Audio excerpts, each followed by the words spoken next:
Good evening. I would like to welcome everyone to us in council chambers, as well as those that are online with us this evening for Zoom. First up on our agenda is the agenda adoption. Is there a motion on the floor to approve the agenda? Motion to approve. There's a motion. Is there a second? Second. All in favor? Aye. Any opposed? Motion is carried. Thank you. At this time, I would like to welcome Wesley Shell, the pastor at Multiply Church Harrisburg, to lead our invocation for us this evening.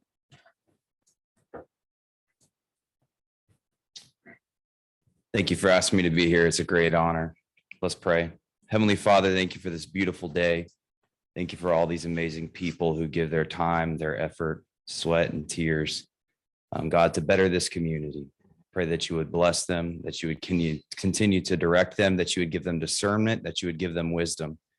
And we pray that we would honor you through every conversation, through every decision, through every interaction tonight, that we would bring you glory. Thank you for this beautiful town that we all get to live in and be a part of. And we believe that you are doing something great here. And we thank you for that in advance. In the mighty name of Jesus, we pray. Amen. Amen. Thank you, Pastor Shell. Please stand for the Pledge of Allegiance.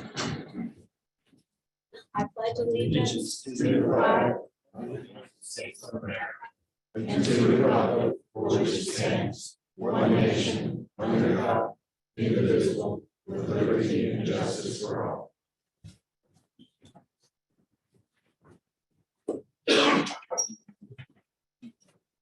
We will move into our special presentations for this evening. First up is the consideration of appointment to the vacated council position. Former council member Staten Williams was elected to the North Carolina House of Representatives in November and subsequently resigned her position effective December 31st, 2022, 1 year into her 4-year term. I wanted to share with the public a little bit about how this process worked, as it does not happen very often. Anytime council representation requires a replacement, it is council appointed. It does not require any public notice or comments. However, in an effort to be transparent and really try to engage the residents, we did place on our town website a request for letters of interest for any town resident who would like to be considered for this council position. This was open for approximately 10 days. In total, we received 4 letters of interest from residents. This information was forwarded to council for review by myself, along with some recommendations that I had. I did request a placeholder meeting that was scheduled for this past Friday, and that was to conform with the open public meeting laws in the event that we needed to meet as a council. Prior to this meeting, if there was any discussion needed. But after hearing from each council member individually, there was one name that rose to the front, and therefore I canceled the meeting for last Friday, feeling very confident that we could make that appointment here this evening. With that, I would like to thank all 4 residents that submitted letters of interest and their willingness to serve, and would like to open this up for council discussion. Madam Mayor, Yes. council members, I would like to make a motion to appoint Mike Devon. Mike has been a resident for the town of Harrisburg for over 30 years. He's a pastor for 10 years, engaging the community. Mike regularly attends our council meetings, and I know that he's gone through the Citizens Academy as well. Mike also serves on the Parks and Recreation Advisory Board, and as a council liaison, I have gotten to know Mike and his contributions to the community. And for that reason, I would like to nominate Mike. There is a motion on the floor. Is there a second? Maurice, second. All in favor? Aye. Any opposed? Aye. Thank you. The motion is carried. Congratulations, Mike. At this time, I would like to invite you and your wife Shelley up to the stage, and we will have a swearing in.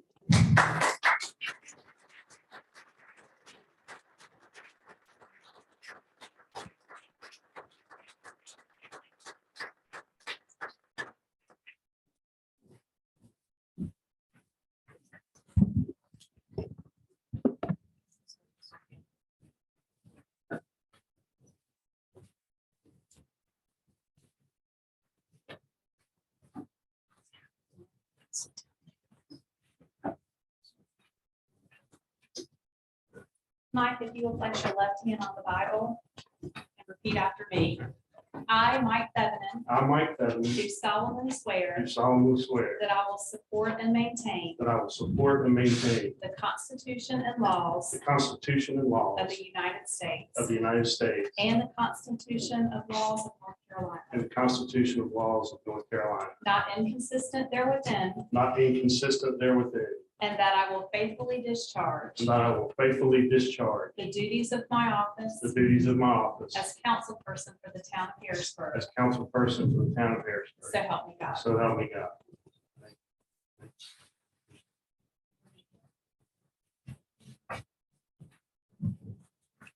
There you go. Oh, digital. Digital pens coming in, so we actually need-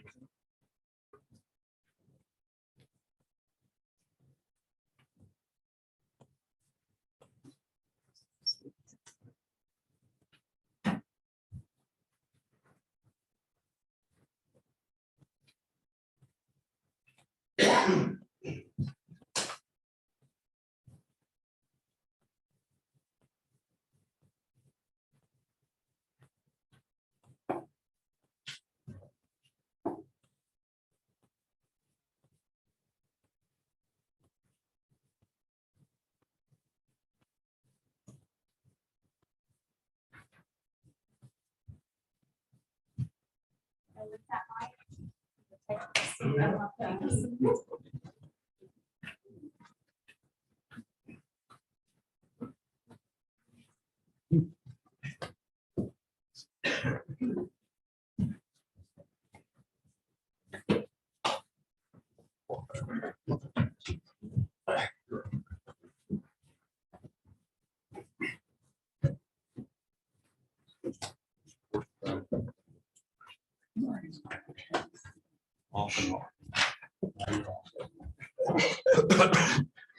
Give him a second to get adjusted up here.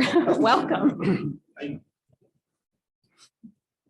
Next on the special presentations for this evening is a presentation of the Town of Harrisburg 50th Anniversary Celebration. We will be hearing from Jim Spina, April Sloop, and Sean Marble this evening, And Mackenzie. and Mackenzie. Wonderful. Thank you, Jim. Thank you, Mayor. James is gonna, it's working? Yeah. James is gonna pull up our presentation, but I want to thank you all for allowing us to give this presentation tonight. We're very excited about what's happening here in 2023 in Harrisburg.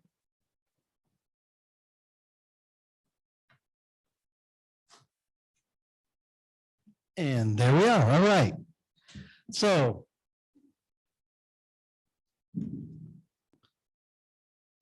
1973. Thought we'd have some fun with this. A quick look back at what was some of the things going on in 1973.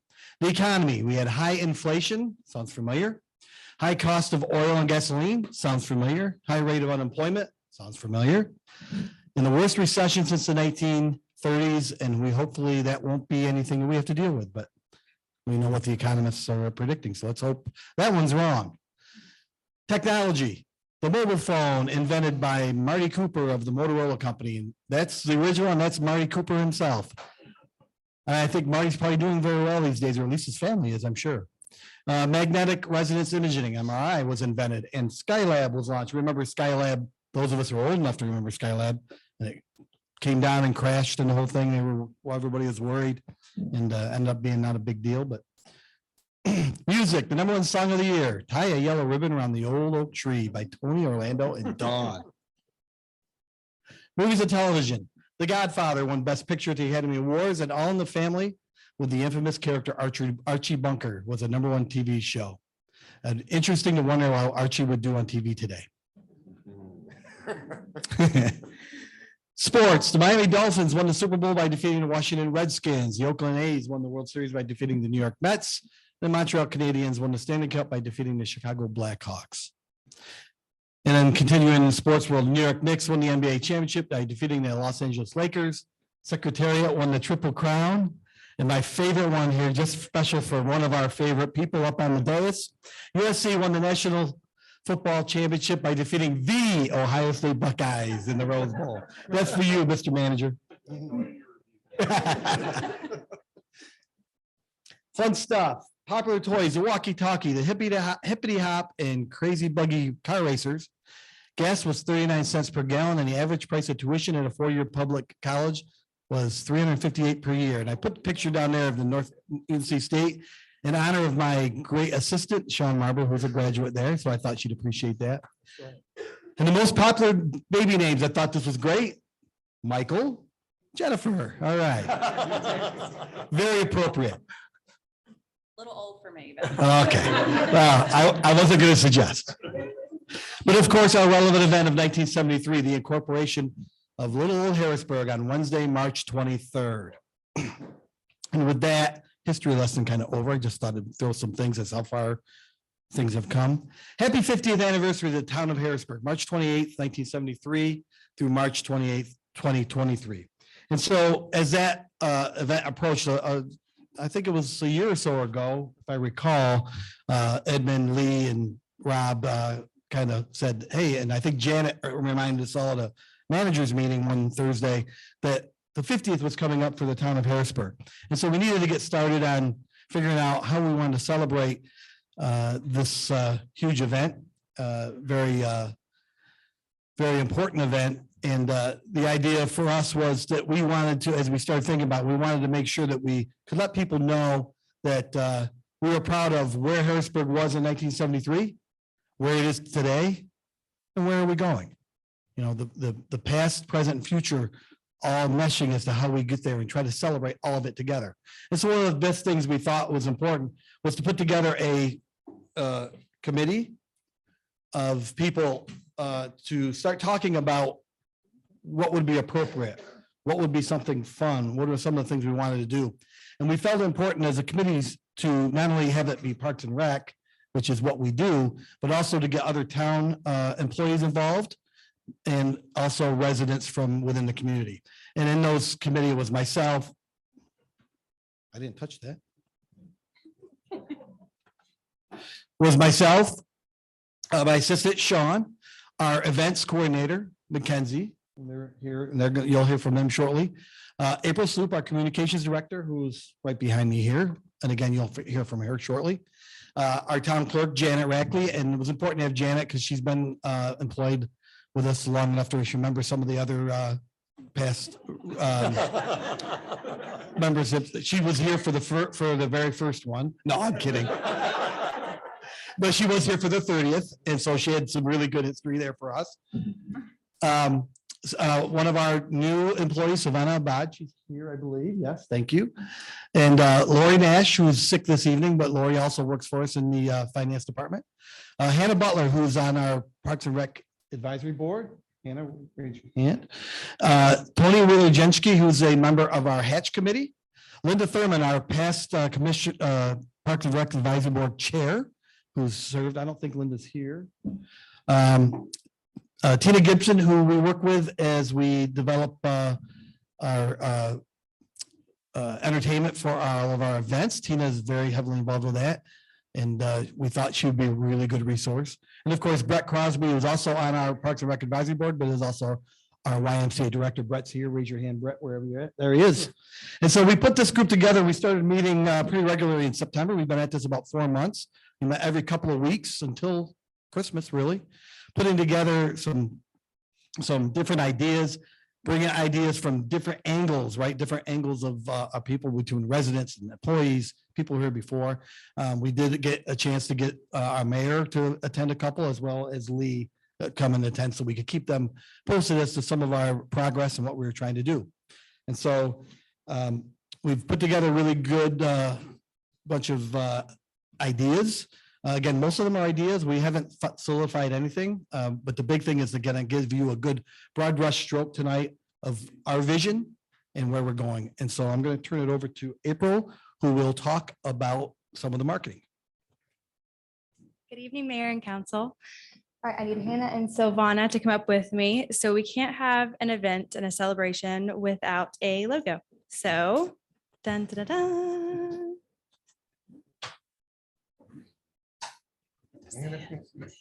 So y'all will see too. The suspense.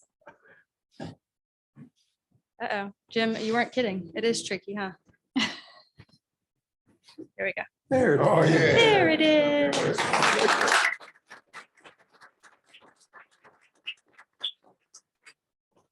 So the reason behind the logo, so we use the navy from our traditional logo.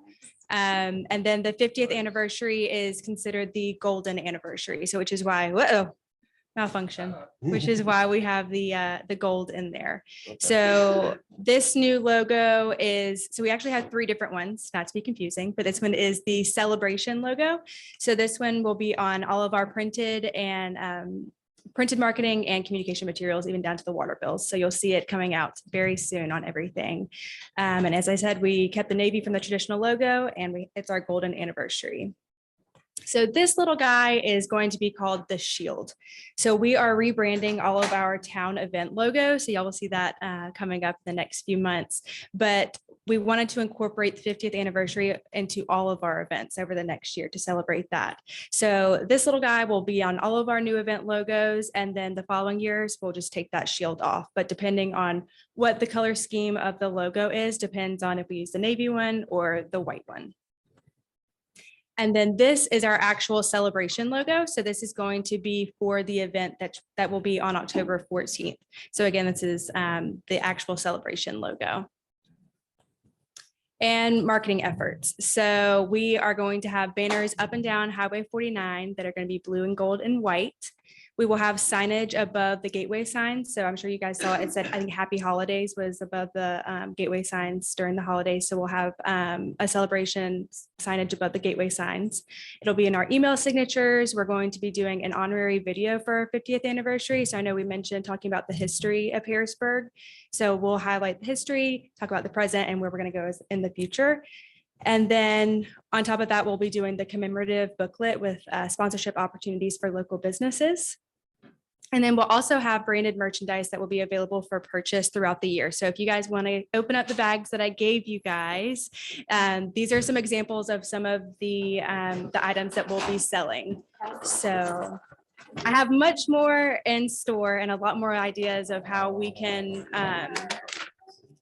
have these and get the businesses plugged in and celebrate the 50th.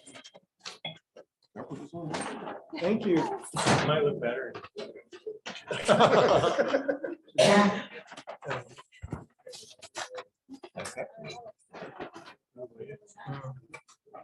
Thank you. Thank you. April. Of course. But what I would really love to do is have staff t-shirts that we can wear on Fridays. So I think that it'd be great. I know we discussed in our meetings to kick that off in March whenever we were actually incorporated. So having a big celebration here in Town Hall and all of us wear our t-shirts. So it would be the bottom t-shirt that you see. It's the gray one. The middle one is more of a celebration t-shirt. So it has our celebration logo. And then the top one is just another option as well. I think it would be fun to incorporate our Public Works and Parks and Recreation maintenance staff to have them in their ball caps with the 50th logo as well. So you'll be seeing it a bunch of different places. All right, and next you'll hear from Mackenzie. Good evening. Good evening, everyone. Good evening. We will be celebrating at each event leading up to our big event in October. Starting off with our Rock in the Bergs, we'll be celebrating each of the 50 years from the past decades. We'll represent the 70s, 80s, 90s, and 2000s and today at each Rock in the Berg. Like I said, there will be a table with free giveaways, postcards at each event with information about the 50th celebration. Before each Rock in the Berg, there will be Harrisburg trivia scrolling on the screen for citizens to learn more about the town. There will be a Harrisburg photo contest for citizens to submit their favorite photos of Harrisburg. I think we'll be working with April on that. And then Hatch will be coordinating the Amazing Race Harrisburg, which is a historical scavenger hunt. They'll take you to different historical places throughout Harrisburg. And we will also be doing a luncheon for local, state, and national dignitaries, past and current mayors and council members, as well as important folks in the Harrisburg community that played a key role. That will be a catered lunch the week leading up to the event. And here is the event lineup for 2023, where we will have this table and information about the celebration represented at each event.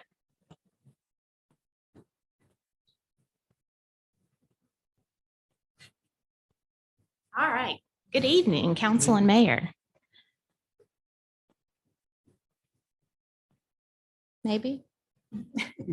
I don't know. Oh, there we go. Okay, so as we were going through our event planning, there were goals that came out, like what was our mission and vision for this event? So these were things that we found with the committee. So and direction from management. We wanted to celebrate throughout the year at all of our events, which Mackenzie touched on. We wanted to create commemorative pieces for the town to have. So talking about a booklet, a video, things that we can have for many years to come. We wanted to have one big, large celebration at the end of all this to really, it's the town's birthday. And then we really wanted to create an event that is memorable for the town, and we wanted to invoke a sense of pride in our citizens. So those are our goals as we're going through and planning the event. This is the big event that we've been brainstorming. This is just a general outline. We'll share more details as things get nailed down, but we're looking at Saturday, October 14th. So this would traditionally be the last Rock in the Berg of the year. We would do the event at Harrisburg Park. We would just start it a little bit earlier in the day. So our plan would be to start around 2 o'clock. Have family and children's activities. We've talked about obstacle courses, really large bounce houses, games, things like that. Not trying by any means to recreate July 4th. We want this to be a little bit different. We'd like to have a stage with entertainment throughout the day, not just music, but different performers on that stage. Interactive art, if any of you remember a few years ago at Rock in the Berg, we used to do these interactive art pieces, and now they're all on display in the municipal complex. We'd like to do one for the 50th anniversary. Of course, food. We've reached out to Harrisburg Cruisers about coming in and doing like a small car show that day. And then we'd like to have cupcakes or cookies because it's a birthday party. So starting at 6 o'clock would be the concert. We'd like to bring in a really great national act to perform that night. We've had our beer garden at the concerts, but we've reached out to some of our local beer partners about having a special Town of Harrisburg brew for the event and for the 50th year. And then ending the night with a fireworks show or potentially a drone show. So I have talked to a drone company, and they mocked up this little image for you to see what the logo looks like in drones. So that may be a cool option for us. And then, of course, as April talked about, we would have all of our 50th anniversary merchandise on sale prior to and at the event. But like I said, that's an overview. We've got lots of fun things we've talked about doing. That wraps it up, but we're happy to take any questions you guys have. Appreciate you guys putting so much effort in the committee. Yes, the committee's been key to this because again, it gives us different angles, different visions from, people that don't do this every day. We see the same things, right? And one of the big things, and my challenge to Mackenzie and Sean was we have a July 4th. We don't want to repeat the July 4th. It's a special, right? We don't do these very often, but have something just as exciting as July 4th that would celebrate again, past, present, future. And so we're really excited about it. As Sean mentioned, we're not really, we haven't pinned anything completely down exact, but we've got a really good idea of what we want to do and where we want to take this. And so, we wanted it to be a unique event, and we know we can do that. And we're very excited. I know that, we're very, very confident in our abilities to bring the event to Harrisburg that we all would be proud of. So with that, again, questions, if you have any, or Rob, if you want to jump in with anything. I don't have any questions. I ask you those every day, but I did want to point out and thank Jim and our staff and everybody on the committee for all the work they've done putting this together, and for all the work they're going to do, because it's going to be a big year. And as council knows, our events are a signature item of who we are and what we do here in the town. That 4th of July obviously is our pinnacle event that kind of highlights that. And, this year being our 50th anniversary, we expect these events to be a value added on top of the events that we already do. As when I say events, I mean the 50th events, the booths and the additions to that. So that's a lot of work. But I know our folks are cut out for it, and I appreciate all the volunteers and really look forward to celebrating my second year as manager in Harrisburg in the 50th anniversary. It's really an exciting time. So just thank staff. Thank you, Mayor and Council. I know we've talked about this for the past year, preparing for it. So I appreciate all the support and thank you for the work, Jim. Welcome. Thank you all. Look forward to it. If any input, please send us emails and let us know what's on your mind. Oh, that's right. Wait, that's right. We're not done. We have a treat for everybody. So again, we're signifying a birthday, and what goes better with a birthday than a treat? In true Harrisburg form, but wait, there's more. Yeah, that's right. And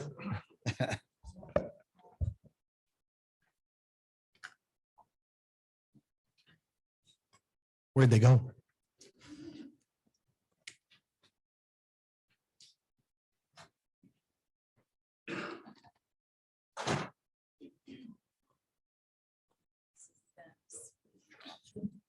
Anything really good is worth waiting for. Right. Yes. There we go. We have cupcakes. To us, again, this was the kickoff for us, right? This is the first time that we were able to present it. And so for us, we're going to treat this just like our first event, right? So they'll be up. Please help yourself. Now we're setting the bar high. That means we're going to have lots of people come to all of our meetings. I So know. now Yeah. we're handing out cupcakes. Is that what we need to Tell them what do? they missed. I love it. So I'll turn it back over to you, Mayor, and while they're passing out, you can keep this thing rolling. Great. Thank you so much, Jim. And thank you for the special treats.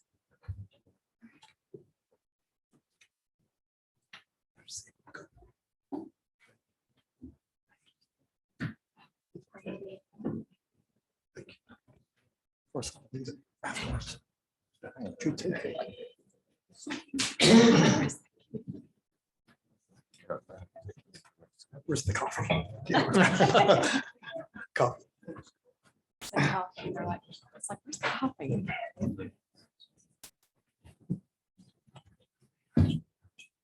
In an effort to keep everything on time this evening, we will move on to the next portion of our agenda, which is public comments. Anyone wishing to do so may do during this time. Please state your name and address for the record. Be courteous and do not repeat what has already been said. And please keep your comments about the subject and not personal in nature. I will go to those that signed up on the sheet first. And it looks like we have one this evening, Latricia Glover. Just, you want to come to the front and then state your name and address for us. Good evening. My name is Latricia Glover, and I work with our Harrisburg Youth Council. And I work with them here at the council and then otherwise in the community. And they would like to see more of a council present at our meetings. So I'd just like to encourage you and invite you to come to our meetings on the first Tuesday of every month. Thanks. Thank you. Thank you for that Thank you very invite. much.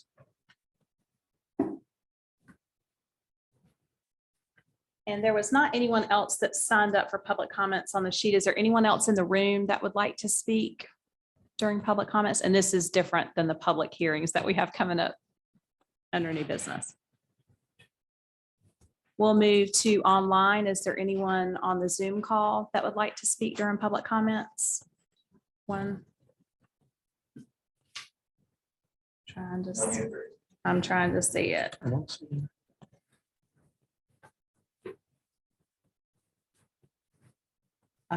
it.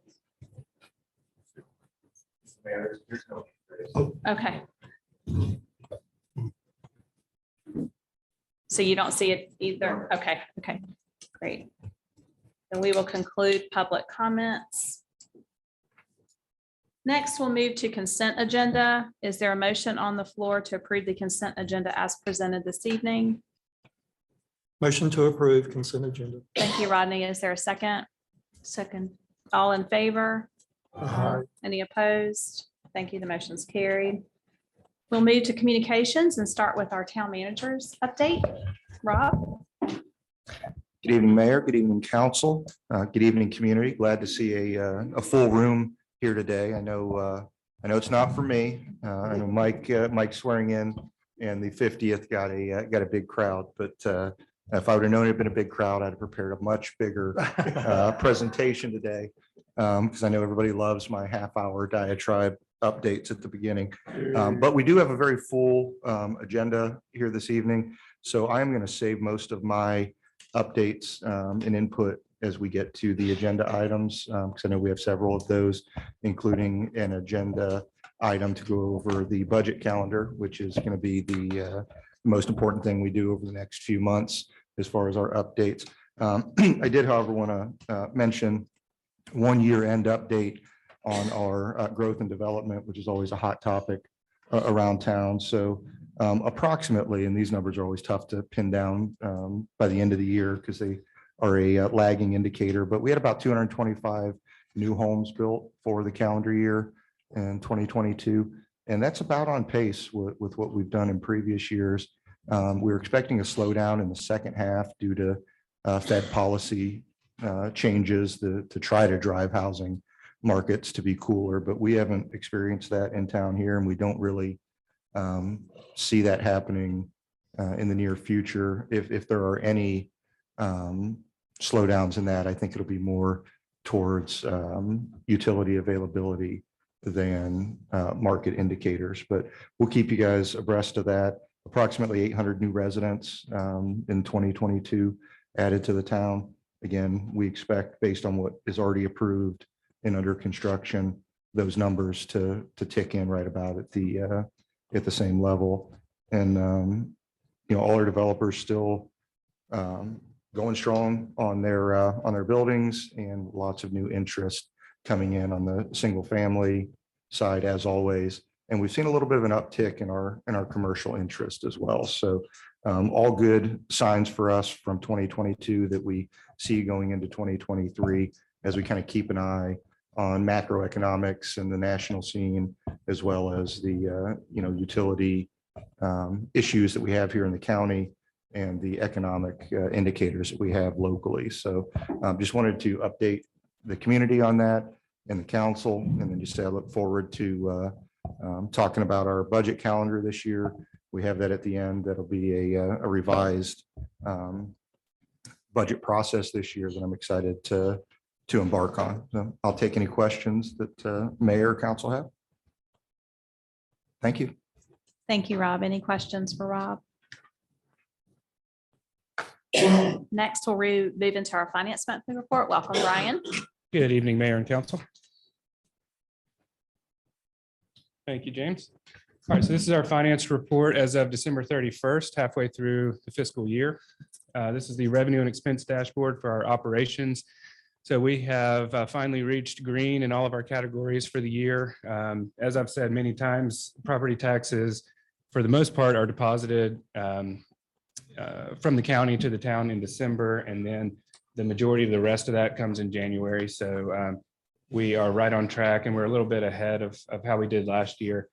You can see 67% tax collections and 63% in the general fund overall. So very happy with those results.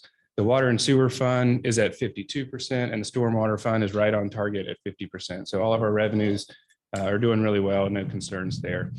All of the general fund administration departments here on the first page are also in the green. The council budget is the lowest one that you'll see on the entire list, including the next page. And that's because we have that council special projects budget for shovel-ready projects that just hasn't been utilized yet. But all other departments are right on target and a little below budget. Here are the rest of those general fund departments, as well as the enterprise fund departments, all in the green except for Parks and Rec in yellow. And that has come down from being in the red in past months. So that's starting to smooth out, as we've been saying all throughout the year. And salaries townwide reached 39% at the end of the month, 50% of the way through the fiscal year. We'll get into our projects. These are single year projects. A couple that I want to point out are the fire station #1 upgrades. The pressure washing and sealing of that building has been completed. A couple more items that need to get done are the concrete pad for the apparatus. We're waiting for better weather, get out of the freezing temps before we do that concrete work. And then the other item is to get an awning over one of the entry doors on the building, and that is in the works right now. The ADA sidewalks Staff is working on connecting the gaps on Highway 49, Key Lane here in Town Center, and on Rocky River Road. So you'll see that work start to begin soon. Lucas Court construction, that contract was approved in December, and the work will begin in the next few months. Same sort of weather restrictions on that before they begin that project, but it won't take too long once they get started. Powellville Street resurfacing is at 50% right now. It is underway and should be completed by the end of February. So some of our multi-year projects that are in design right now. A lot of just typical progress here on design projects. I do want to point out that phase 1 of the Stallings Road sidewalk project has been approved by NCDOT. So that's progress from the last time that we spoke, and easement acquisition is underway on that. Phase 2, the greenways and both of those traffic mitigation projects that you see there have surveys completed, and design is now underway on all of those. And the Highway 49 corridor plan that's also under that transportation bond heading is still awaiting NCDOT approval of the design of that. So it's at about 70% complete right now. Moving on to our multi-year projects under construction, not too much here, but the fiscal year 21-22 water lines, that project is on Woodside Drive and School Drive. So if you've been over in the old Harrisburg section, you've seen that construction. They're starting to move down Woodside right now. And so construction's underway there and is on schedule as planned. This is a look at our equipment projects for the year. Not too much moving on equipment and vehicles, as we've said numerous times this year. We have had some progress on the portable radios from Motorola. Those were delivered and are awaiting programming right now for the fire department. They've also made some progress on their mobile computing terminals for the trucks and for the assistant chief and division chief. So I know he's been working a lot on the assistant chief and division chief. Once those are settled, then he'll move into the ones on the engines. So those are moving along nicely now. All other projects on this list here have been ordered, or in some, they've been ordered, or we're waiting for them to be delivered or something, but there's been progress on every project here. And then also the batting cage with Stallings Park. Wanted to point out that that is funded by a county grant and HCYA funding. So that's a project that the town will track and will benefit from for a long time, but it's not one that the town is actually paying for. This is a look at our vehicle projects. Not much has gone on with vehicles. We did locate an inspector truck for engineering, and then we moved the bottom truck on this list for the fire department battalion chief. That one was placed in service in December. But other than that, a lot of waiting around for vehicles right now. These are our professional services projects. Not a lot has happened on these projects either. Just not in a period of the year where much is going on with these, but those should all really ramp up in the second half of the fiscal year. Other things going on in the finance department right now, the budget is really our focus. Departments have submitted capital, personnel, and other major requests, and we've had our meetings on those with finance department and management. We're starting to put together all the budget detail that you'll be seeing throughout budget season. We will be holding meetings with the departments throughout January to discuss that detail and have everything prepared for you. And we will begin with council workshops in February for the budget, and you'll see that calendar later tonight. Also, an update on our ARPA funding. We have about 4.5 million remaining to officially appropriate. We do have an idea of where a lot of that money is going to go, but it hasn't been officially appropriated yet. And then I did want to report that the deputy expansion project will return about 16,000 from that budget. So we've got, 4,530,000 ish to appropriate on those ARPA funds. And with that, I'll welcome any questions you may have. Thank you, Brian. All right, thank you. Council, any questions? Thank you. Well, since it is National Law Enforcement Day, I'm going to let Captain Meesemer go first with his update. You can have a cupcake. We got one for you. I'm taking lease. So for the month of December, our numbers, our law enforcement related activities was 3,335. Our security checks, checking your homes and businesses, was 2,527 times. Traffic stops was 518. with a total non-emergency response time of 6 minutes and 48 seconds. Non-emergency meaning no blue light, no siren. General follows speed limit. It was a very quiet month in December, thankfully. I was hoping to have all the 2022 numbers for you this meeting, but we found a state issue on their recording side that we've got to get resolved. I'll bring those in February. So this is actually going to be a pretty short comment section for me. Any questions? I got one for you. Yes, sir. On the traffic stops, do you have any idea how many people got a ticket? Does No. that, you don't know? We that? don't, I can track that, but I generally don't. I can look that up for you and let you know if that's something you'd like to see, but I normally just look at the actual stop because we're more concerned. The common misconception a lot of folks have about law enforcement, is we pull you over, we want that money or that revenue, which we get nothing of. We don't even get a dime of it. It all goes back into the state coffers. Ours is more the education and prevention than it is the actual writing of a ticket and clogging up. Now, some folks deserve a ticket and we're happy to put pen to pad. A lot of times folks just need that warning or that reminder, or a 16-year-old kid speeding, call his mother, let his mother come out there and jerk him out of the car and deal with, you know, giving him a little bit of time off without driving. That means more than actual going to court and a ticket. But I can get you that information. I'll send it to you. Thank you. Captain, or Lieutenant, or Captain. I've got all confused here. How are we looking with the thefts at the larger grocery stores in the area? Is that improving, about the same?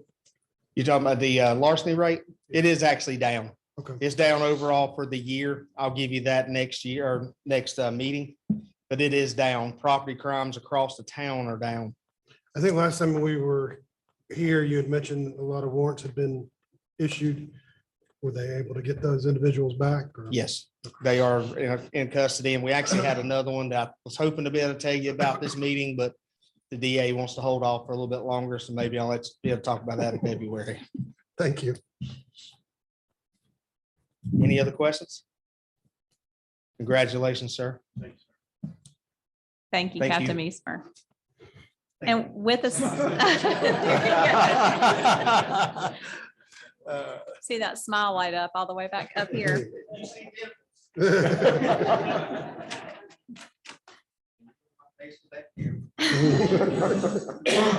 Next up, we have our fire department update, and I'd like to welcome Battalion Chief Jason Walker to present that this evening. Good evening, Mayor and Council. evening. I got throw this at 3 o'clock this afternoon, so Well we'll get through it. So for the month of December, we responded to 270 calls for service. 2 of them actually were fires that were recorded as fires, and others were could have been smoke alarms or wrecks or medical, whatever it may be. With an emergency response time of 4 minutes and 49 seconds from the time the bell hits to the time we show up at your door, 4 minutes and 49 seconds. Of those calls, 83%, 224 were within the Harrisburg Fire District. 17% or 46 calls were outside of 16 other agencies, whether it be Concord, Mecklenburg County, whoever. Again, as it is each month, ladder 31 out of Station 1 was the busiest, with engine 32 and engine 33 being about neck and neck, separated by 3 calls. Some other points of interest: the monthly safety checks are still being completed, and as far as I know, we're getting some pretty good results. There's not many issues being found. The annual service testing for the aerial on top of the truck was completed with no issues. All 3 shifts participated, along with Concord Fire, in a facility training at Mallard Creek Polymers, which is a pretty big chemical facility for us. It poses a pretty big hazard. So we got down there and had a walkthrough to kind of learn their facility and what all we may be faced with. 2 recruits graduated December 15th and are now on shift, actually working today. They're both were assigned to B shift. And then we also completed, all employees completed the EMS Con Ed, which this month was annual skill assessment and the protocol test. And everybody passed and did very well. And the 2 community service events that we participated in were the Carolina's Christmas Angels event and the town's annual Christmas tree light. That's all I was given by Chief Dunn. Is anything I can try to answer? I'll try. If not, I'll refer the question to him. Hey, but Captain Chief Walker, do you have any idea how many openings we have? Not eight, yeah. Right now, there's some in the interview process I think now. So,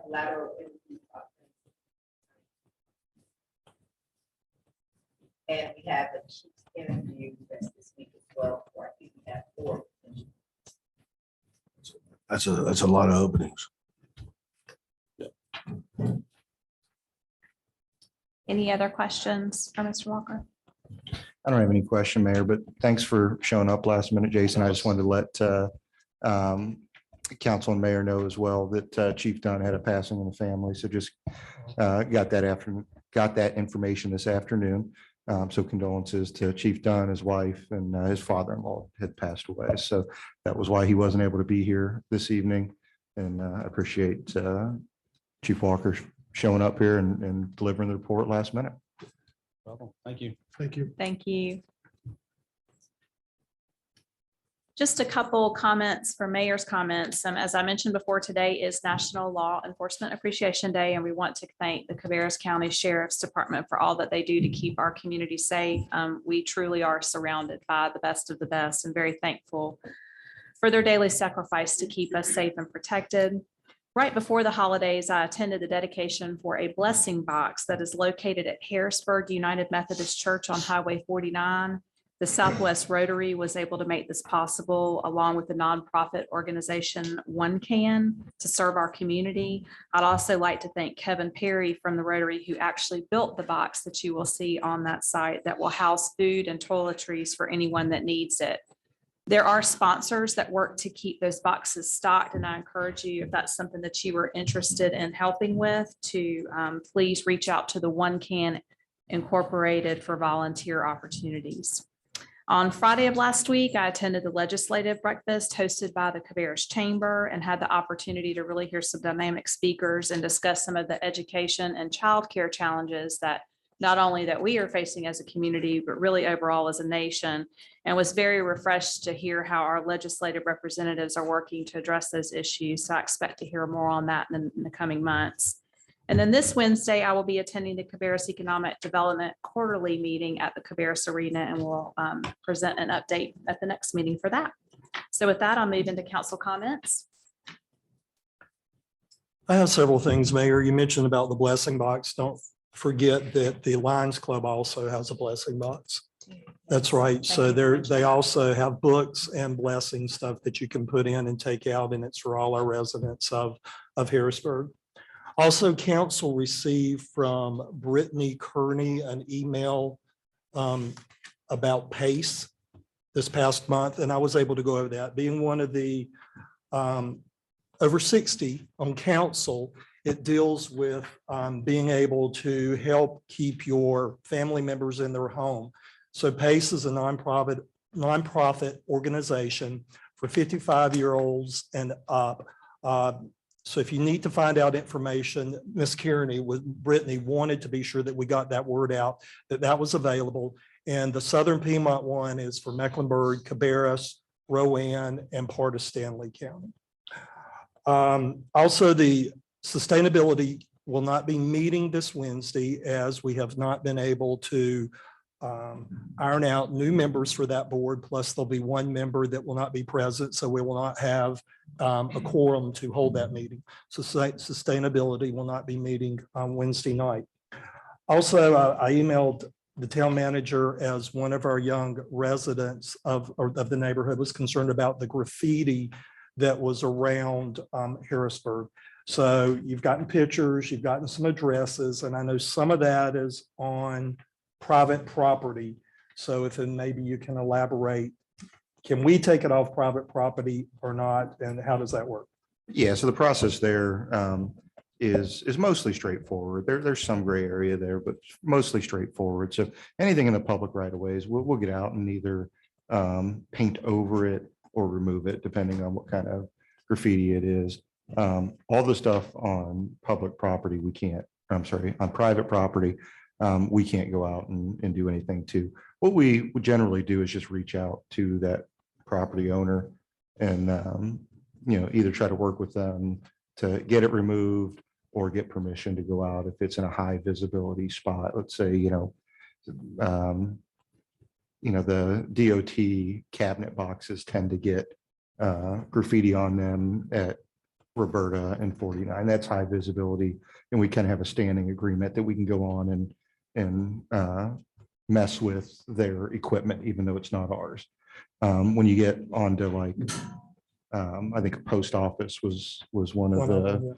When you start getting onto properties like that, it gets a little bit more difficult, or if even more difficult if it's somebody's home or something like that. But we're glad to take those pictures and try to track it down and make Harrisburg as clean as possible. But yeah, there are some challenges when it gets outside of the town right away or somewhere we can legally operate within. All right, thank you, Rob. So hopefully that parent's in the room and they can relay that to their young person in the family.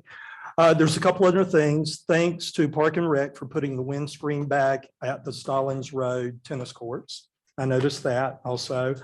Another one is about the garbage can replacement. A resident has reached out saying they have contacted Waste Pro a number of times through phone calls and emails, and they're not getting those containers or getting any luck with that. I bring this up because I happen to look at many of my neighbors and mine, and they're like falling apart. So I'm sure we'll be discussing this in budget. Any comments, any questions, concerns there? Same. Yeah, no comment or question from me. I'll take a note, and you're right, it'll be an issue in the budget process, but I am not surprised to hear the complaint. So let me make sure they need to reach out to Waste Pro Direct and not our customer service. Let me clarify that, Brian, to see if there's anything we do with it.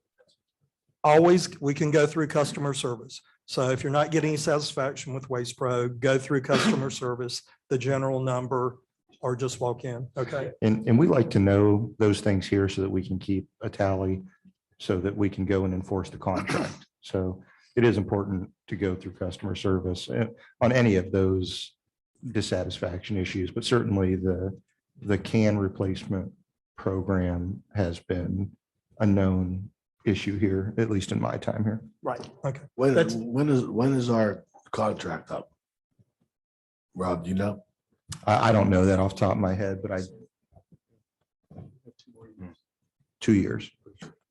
That's what we get for taking the cheapest one, I guess. Well, this person that pointed it out said when they are outside and the Waste Pro person is driving up, they're very careful in setting that garbage can back down. But if they're not around, they just seem to plop them down as hard as they can. Yep. Brian, I'd like to report a complaint.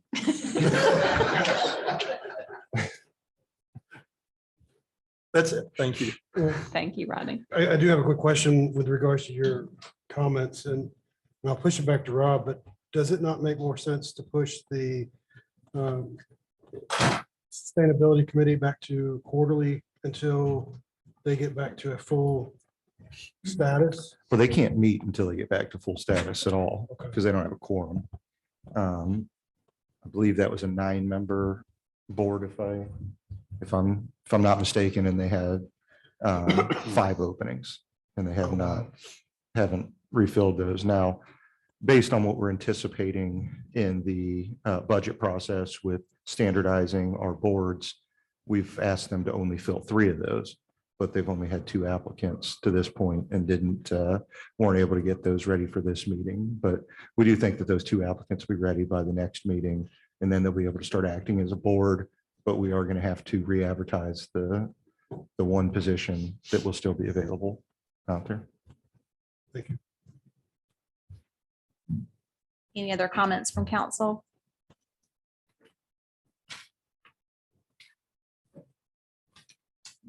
Okay, we will move into the public hearing section of tonight. Zach's going to be up with us for a bit Give everyone tonight. the opportunity to leave now. I have no cupcakes, no donuts. I just have 6 agenda items. So the only thing standing between you and the rest of your evening is me. So I will try to get through this. If James will light me up, then I will be glad to begin. Good evening, everyone. Happy New Year. We'll see you.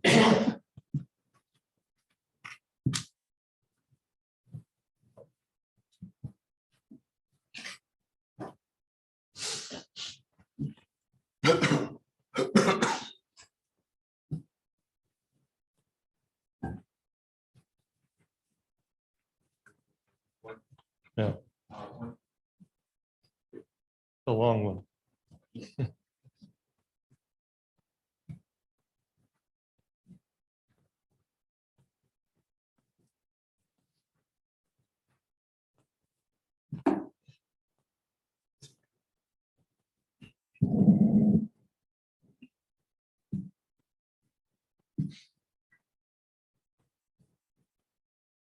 Okay, I think we're good.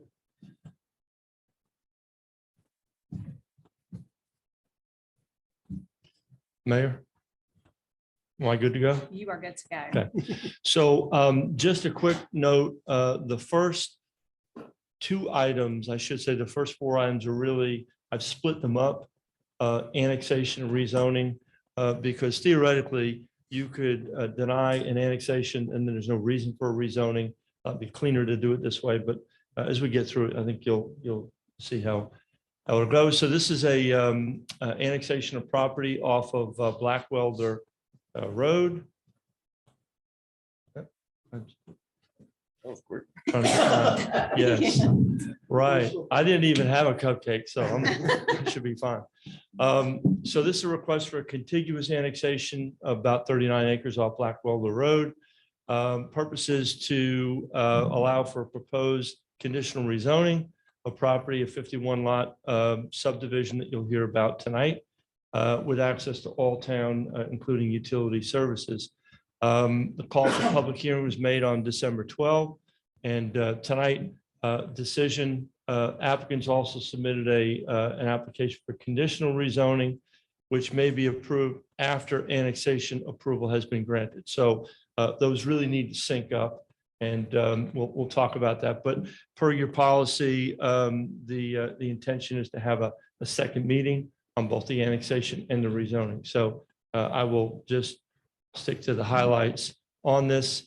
The property request this evening is to hold a public hearing, consider request for annexation, and then to close the hearing and schedule a decision for February 13th meeting. And got the full in your packet, but it looks like I don't have let me just bring up the overall plan just to give you for the audience. You have the survey in front of you and you have the request, but it is for an annexation in conjunction with a rezoning. And so if there are any questions, there does need to be a public hearing, but I can answer anything on this. Zach, I had sent you an email, I believe, over the weekend with regards to this parcel. Were you able to reach out to the developer with regards to rental cap? Yeah, and so the question was related to a rental cap. I think 10% was the number. And I did speak to the applicant and they're here tonight. And I think they're going to represent that that's agreeable to them. So, yes. Thank you. Any other questions before we move into public hearing portion? This is just for the annexation we're talking about. You really Yes. can't talk about one without talking about the other. Correct. So, So we'll okay. have to open public hearing for Okay. this portion. Okay. At this time, we'll open the public hearing. We'll go to those here in person first and then take comments from those joining us via Zoom. Please state your name and address for the record. I believe we had one that signed up and that was actually the applicant. Is it Brandon Pridemore? State your name and address for the record. Brandon Pridemore, 1186 Stonecrest Boulevard, TK, South Carolina. We're the consultant for the developer South Fork, but if you don't mind, I will withhold any comment until the second item comes up. Okay, certainly. Thank you. Is there anyone else that would like to speak to this portion before I close public hearing? Anyone online?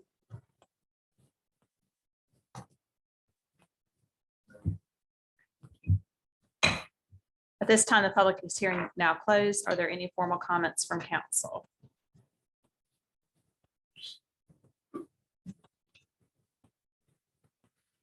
I do want to also clarify one thing, that the plan going forward to sync these two up better, we've talked about it, and typically there's a call for a public hearing for an annexation, and then you have a public hearing for a rezoning. So what we'll do in the future is we'll call the annexation on the night we have a public hearing, and then they'll be synced up together, so we won't have a lag or delay in that, and so the decision can be made the same evening. Typically, an annexation is not, something that is not tied to a conditional rezoning, and so they really belong together. But for tonight, just to keep things in order. But our recommendation is that the consideration be scheduled for the next council meeting, at which time there also would be a decision for the rezoning, but we will have a public hearing for the rezoning time. You'll hear from that, and then the decision could be next month. So if you're totally confused, that's fine. We'll get through. So now you're just going to present on the actual Right, rezoning of the correct. same property. Right. Okay. So at this point, I'll go into the rezoning for Blackwelder. Again, the request is for about 39 acres to rezone from LDR, which is county zoning, to CZ, conditional zoning, residential medium density. Purposes to develop the site for 51 single-family homes at a density of 1.31 units per acre. The neighborhood meeting was held on July 21st of 22. Planning Board also reviewed the request on November 15 and recommended approval by Town Council. Public hearing again is taking place this evening with a final decision anticipated for the 13th of next month. Again, just an aerial to orient everyone. I'm not sure if this is working, but for the audiences, here's a little bit hard to see that red outline. This is Roberta Road. Here's Blackwelder Road here. New Auburn residential development is taking place right about here. So a lot going on in the neighborhood. The rezoning plan is before you. And Brandon will get into a lot more of the detail. You've got the packet, you've got the staff report, but this layout is compliant with the UDO. There's several design elements that I think are worth pointing out, including the berm along the frontage here on Blackwelder Road. Of course, there's going to be internal amenity areas and some open space. Also, as we've been doing this pretty regularly now with the mailboxes, we're seeing a little bit more treatment to make it a little bit better in terms of for the community. And also a nice little pocket area up here that I'm sure Brandon will talk about. But this is, again, a subdivision that complies with our regulations and the requirements for rezoning.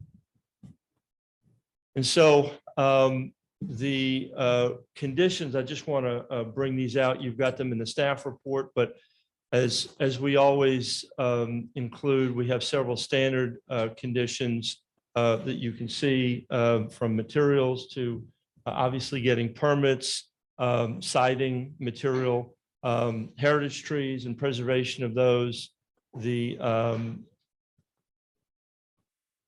landscaping easement, which is again for residential lots that share a property line. So that's again a long-term amenity.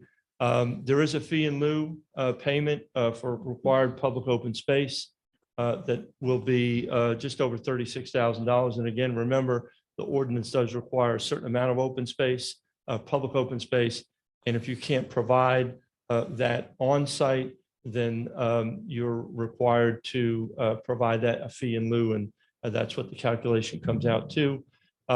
There is also a proposed 10-foot wide greenway that's going to be constructed on as part of the site development, and an access easement that will go along with that.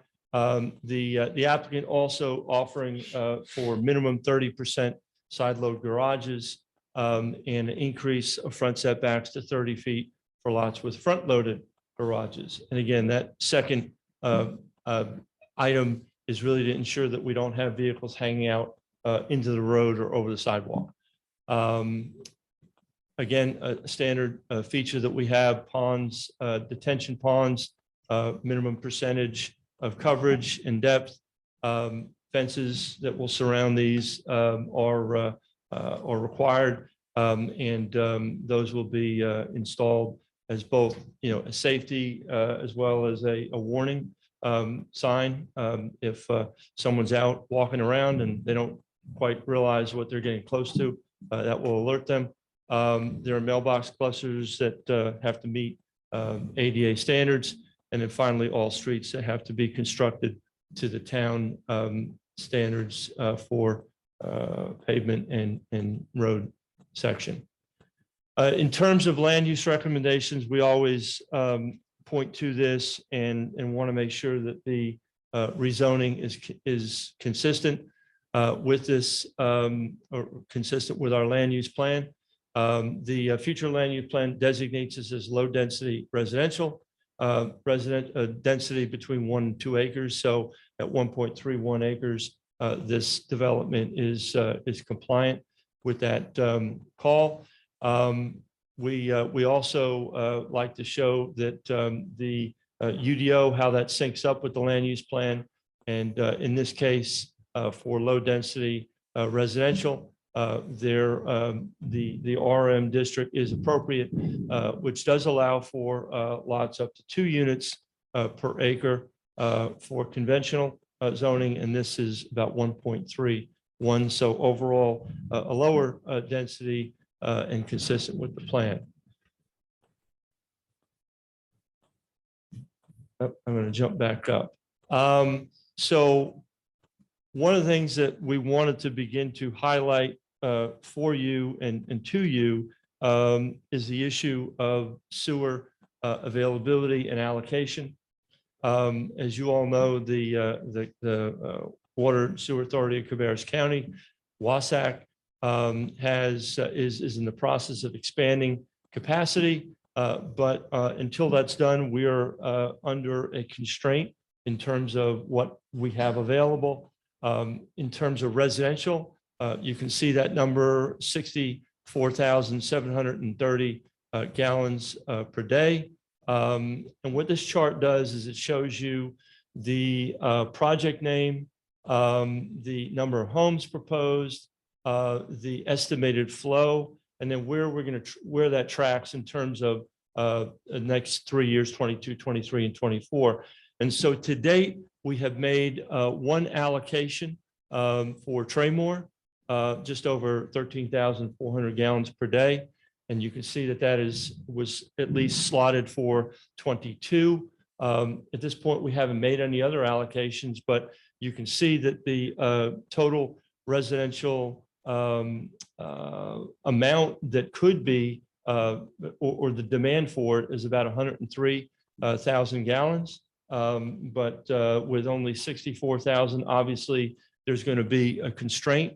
And so we're operating, I like to say, under a just-in-time approach, which means that when someone is ready to build, usually within 6 months, they will submit a request for an allocation. So it's a hard allocation that we will give them, and then they will proceed to construction.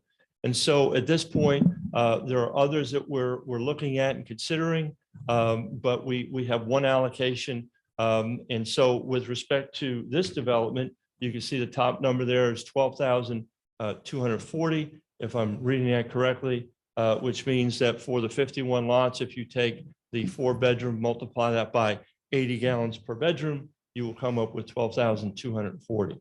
And so we are tracking this and we're trying to make sure that, everyone is mindful that though they get approval for a rezoning, it is not a guarantee that they will get an allocation at the time that they're ready to request that. In the case of a development, you typically have a year of getting construction documents and then design. And so from a time of approval until really getting into the ground, it could be 12 to 18 months. So, there can be a lag time. And in the intervening time, we have other developments that are ahead of them in terms of time and when they were approved. And so they might take that capacity and need that capacity. Rob, I don't know if there's anything else you want to add to that, but Zach knew I'd want to mansplain him here a little bit. So this is a working document, by the way, so don't pay too much attention to anything except the top project and Traymore, because that is all that we are considering. Every other project, some of them haven't been to rezoning. Again, this is a working document that probably should be pared down before it ends up in a presentation, but we have 64,730 gallons available to allocate based on how we set up our allocation agreement. We to date have allocated 13,440. That leaves us with 51,290 available to be allocated as soon as 2023. This project is probably looking for allocation in late 2023, early 2024 at its earliest. So theoretically, there is availability for them. That does not in any way guarantee sewer. And the applicant is aware of that. They would have to go through the allocation process. And when they make the application, that's when the determination will be made of whether or not capacity is the same. It could still be 51,000. It could be less. It could be more because each year allocation is granted. We have 2 expansions coming in. So there are several items that could go into it. But what we're working with right now is what we need to show you guys when we make these decisions in the adequate public facilities section. So long story short, we have 51,290 we could allocate. This is well below that. And it would be available immediately in 2022 if needed, but could be phased out in other years. What is, refresh us, where's Traymore? Now I've got to think. Traymore is, I believe, just south of Harrisburg Elementary. The 42 homes? 42 homes on Yeah, the okay. southwest side of that elementary Hickory school. Ridge. What did I say? Harrisburg. Yeah, it'd be tough to build But I a was subdivision there, wondering. but yeah, the other, so yes, Hickory Ridge Elementary. It was approved just south of there. So this grid is, everything has been approved? Nope, no, no, just take this grid and don't look at it. He said, just look at the. let's move along. Yeah, there are things on there that have not been approved. There are some that have been approved and canceled. That's a working document that our staff uses to know everything that's in the pipeline and could come back up. So what you should see is the actual projects that have made application, been approved in this project.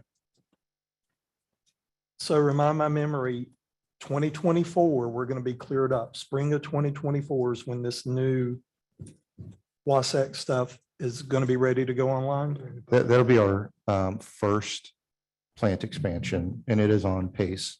Of that expansion, we'll get about 10%. So I believe that expansion is supposed to be, give or take 3 million. We'll get 300,000. Okay. So I'm A trying to little get, less. Those are round numbers. so tell me again, and I'm sorry if the developer and the landowners, because this is kind of new now with this allocation and everything we're going through. So if this developer sets for 2 years and tell me again, when they can get that allocation, Well, when they apply for that allocation. They can apply for that allocation as soon as they get their construction documents within 6 months of breaking ground. So what we've said from a practical standpoint is get your construction documents done, then apply for the sewer allocation at the next, we do this quarterly, the next quarterly. or if you are within a reasonable amount of time. So let's say our staff is within a month or two of approving the construction documents. That's an appropriate time to go ahead and get your sewer allocation, because you'll need that before you actually break ground. But we're not allocating sewer while folks either wait and don't design, or why they're in a long design process. So they have 6 months from getting that sewer allocation to put pipes in the ground. So we don't want to squeeze that too much and give it prematurely and then have them expire. And preliminary plat comes first, Preliminary plat, then construction. yes. And so you're saying 6 months from the construction document. So So when the construction document gets submitted, preliminary plat, then construction document. So then they have 6 months to actually start, right? Because I remember us saying one time that. from when we grant them sewer allocation, they have 6 months to. Yeah, and if they don't, they forfeit it. Correct. Okay. So that really is the primary adequate facility that we're concerned about. And so, as you can see, subject to final allocation by the wastewater allocation committee based on availability. Water is available along Blackwelder Road. Safety, sanitation, police, fire, sanitation are available for the proposed use. Transportation improvements, a TIA was not required for this development, did not hit the threshold for that. School generation rates, you can see for this development, 28 elementary, 14 middle, and 18 high school students. But those are within the capacity of the Cabarrus County School District. So in terms of this evening, again, the request is to hold a public hearing, consider request for conditional rezoning, and then close the public hearing and schedule for February 13. We consider both annexation and zoning, rezoning at the same time. Any questions? I'll be glad to answer. The applicant is here and has a presentation as well. We'll get into some of the fine points, but Bill, glad to answer questions. Zach, I have one. Zach. Yeah. I have one. Yeah, right. Is it a one entrance in and out, or is there multiple? When you in and out, is it only one way in and one way out? The primary entrance is there's one, But there's there's a connection through to adjoining neighborhood.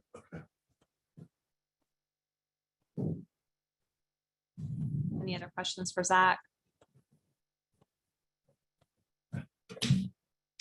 Do we want to go ahead and have him present before we move into public hearing? Yeah.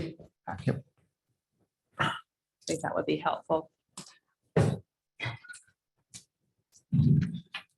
Welcome back. Thank you, Mayor. Thank you, council members. Appreciate your time being able to present tonight. This has actually been around a little while. We presented this back in 21. We did get denied. We learned a few things from it. So hopefully we'll be able to present some things that we've changed, made the plan better, we think, in a lot of ways, and be able to hopefully get your support on it. But I'm here on behalf of South Fork Ventures. I'm with Arjo Harris for the consultant, but I do have authority from the developer to agree to any conditions or whatnot that may arise out of this public hearing and subsequent meeting.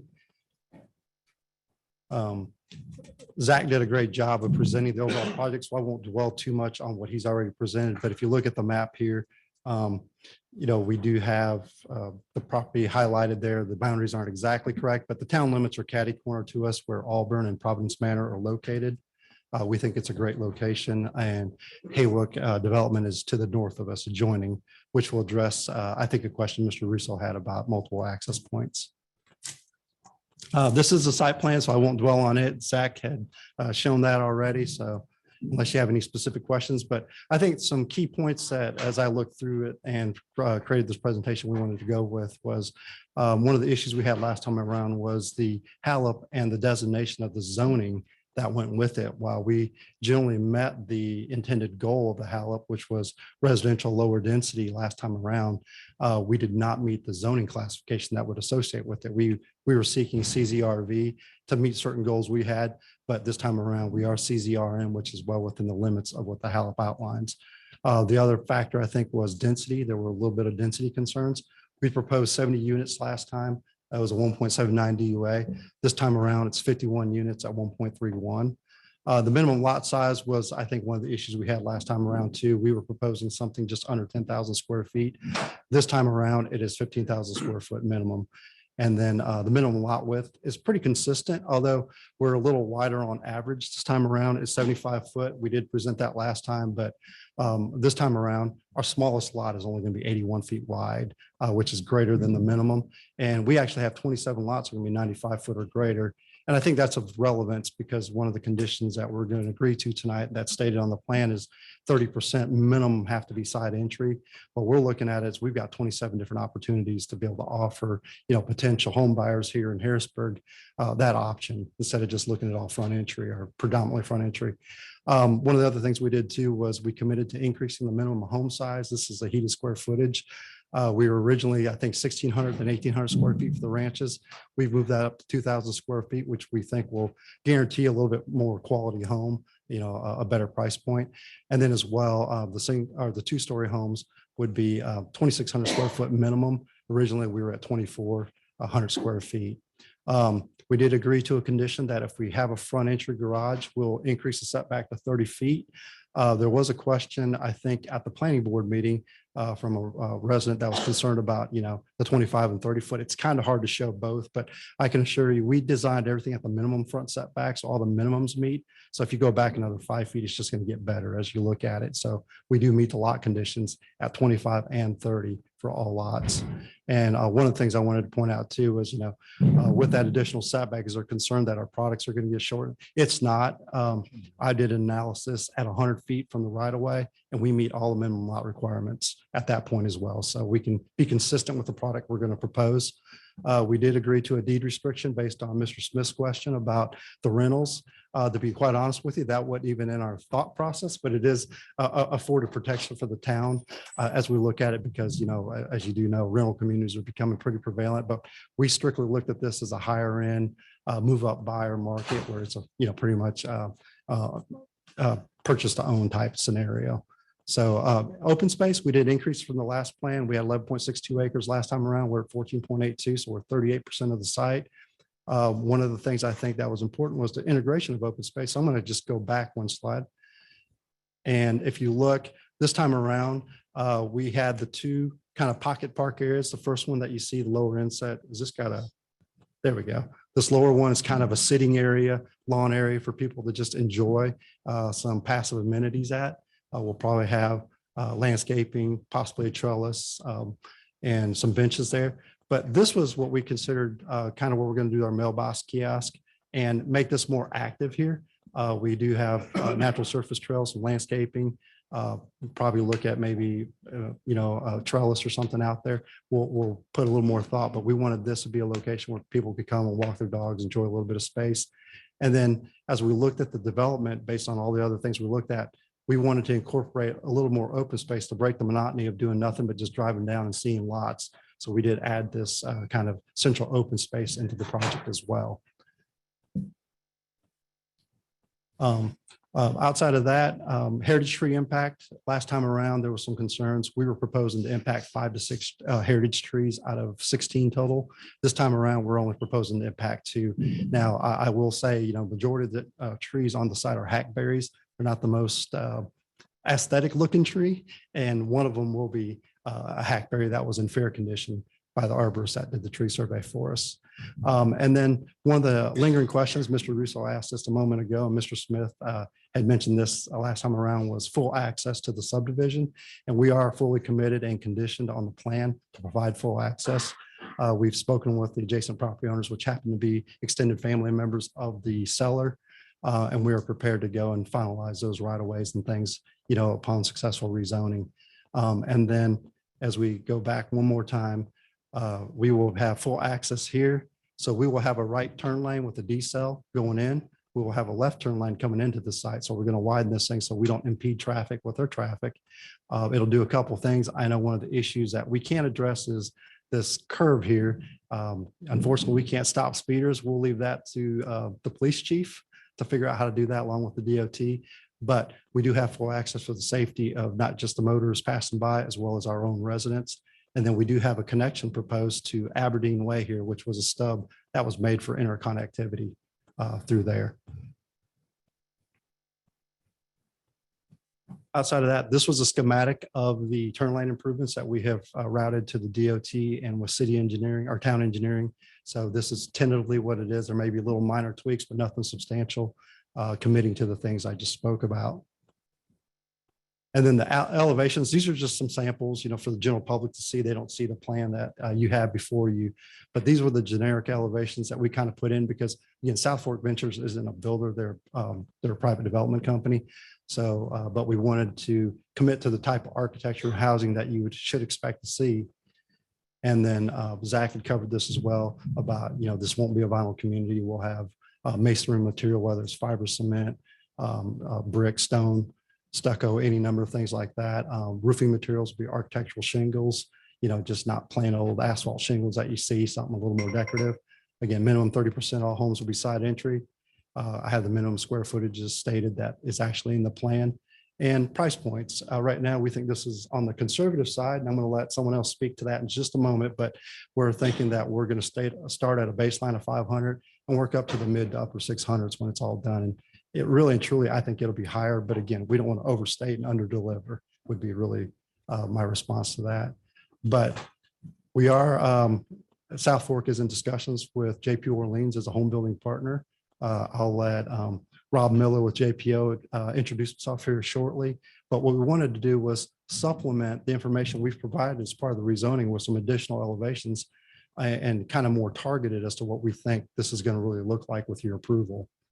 And so as we look at it, these are some more elevations that we're proposing as we just kind of go through. That's a farmhouse elevation, country manor, kind of the white stone look, side entry. Again, craftsman elevation there. Just a brick option that'll be available. And again, looking at a Georgian elevation, which I think is very unique and would be very attractive for this area in this community. And then back to a different farmhouse elevation. So with that, I'm going to introduce Rob Miller, if you don't mind, let him introduce himself with JP Orleans, and then we're here to answer any questions you might have.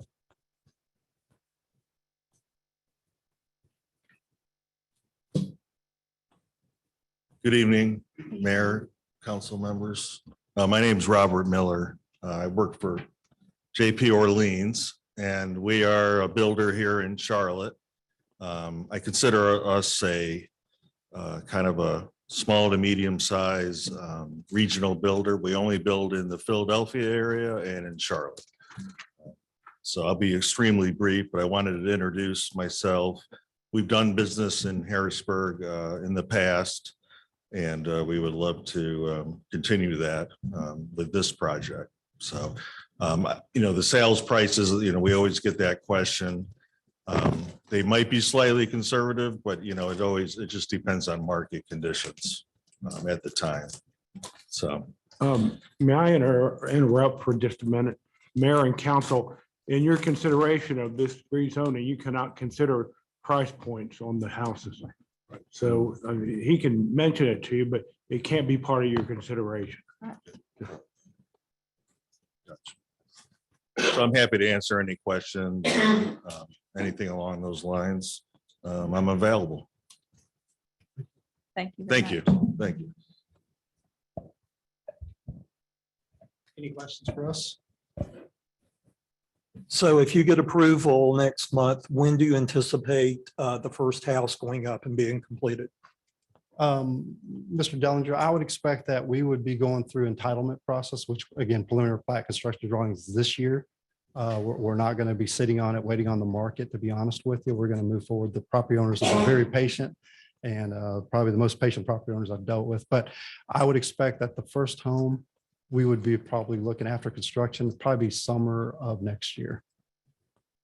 And the reason I asked that, because we have two developments now that are just kind of like stalled out. right?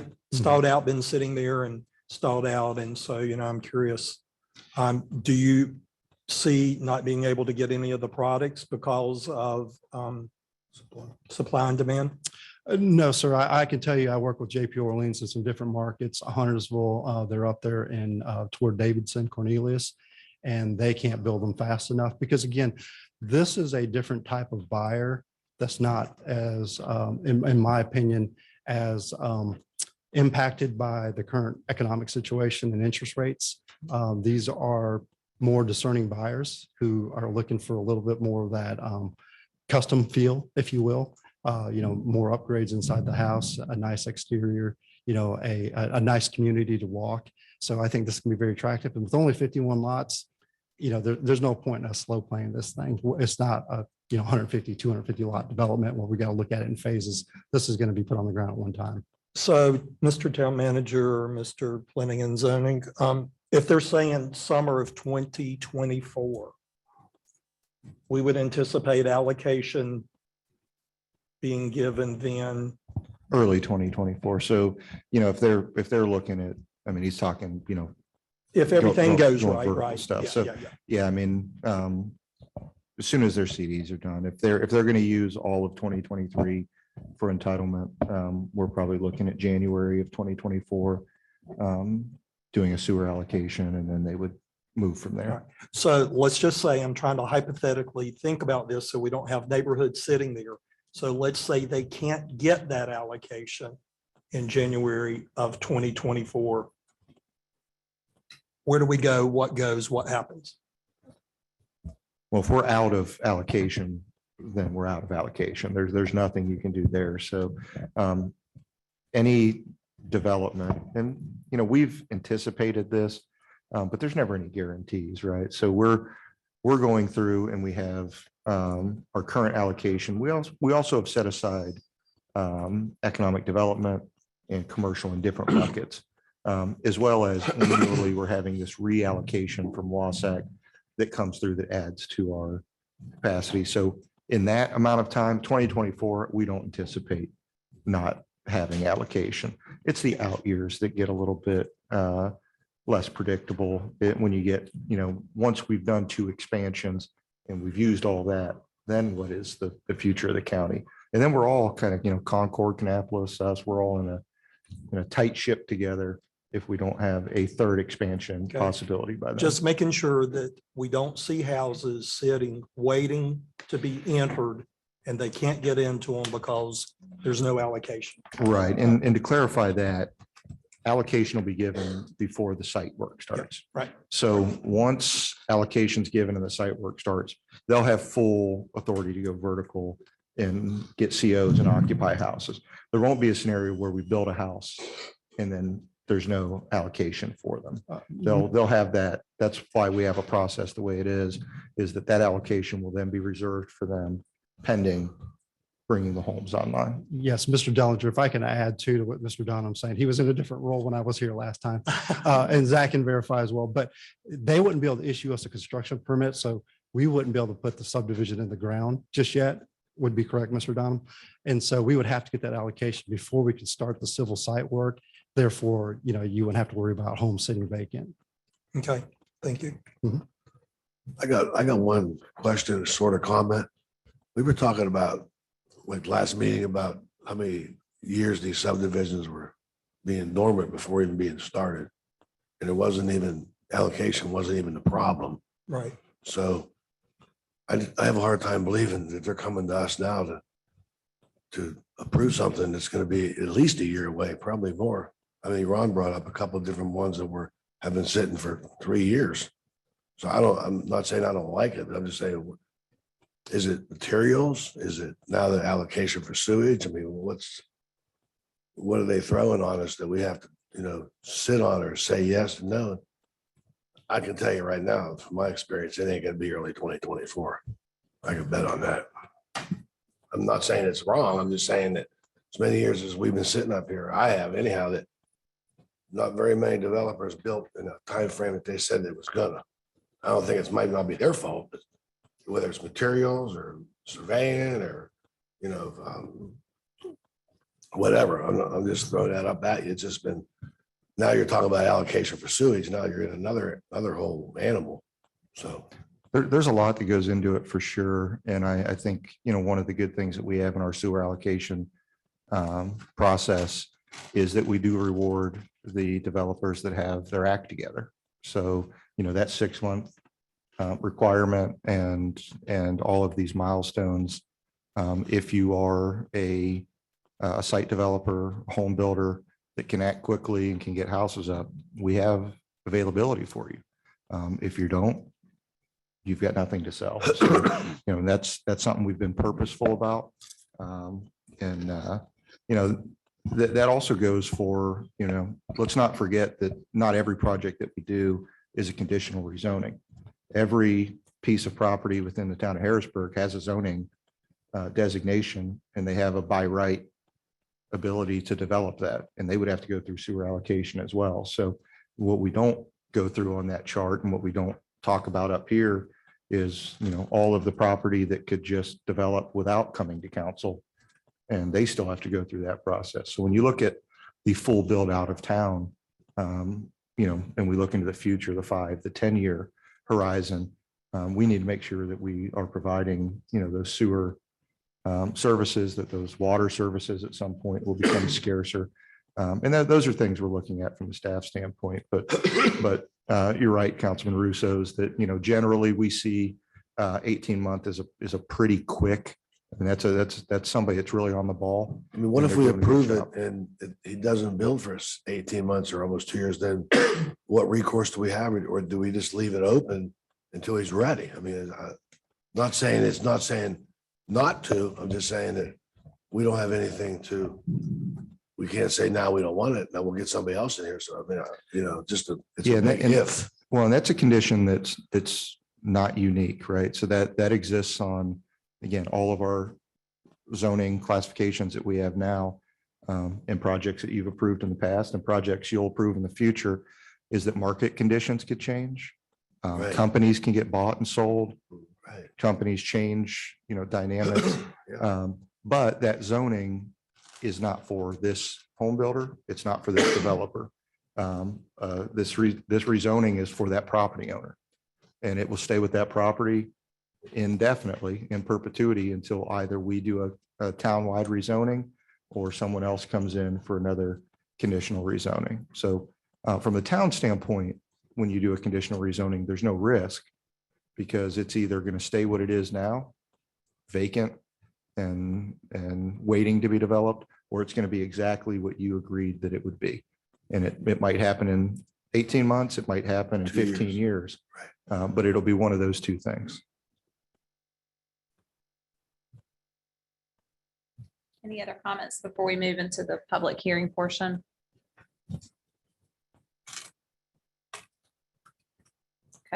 Okay, thank you. At this time, we'll open for public hearing. We'll go to those here in person. On the sign-up sheet, we only had Mr. Prodmore, so I think he has already spoken. Is there anyone else in the audience that would like to speak during the public hearing comments? If there's no one in person, is there anyone online that would like to speak?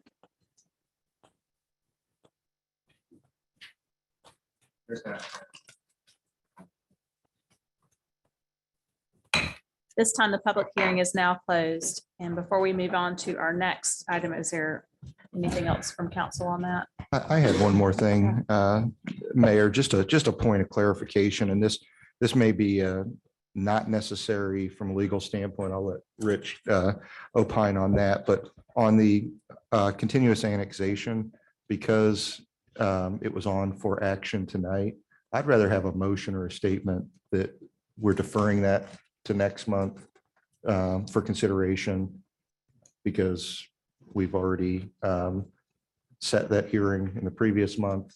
It's before you this evening. We're not acting on it.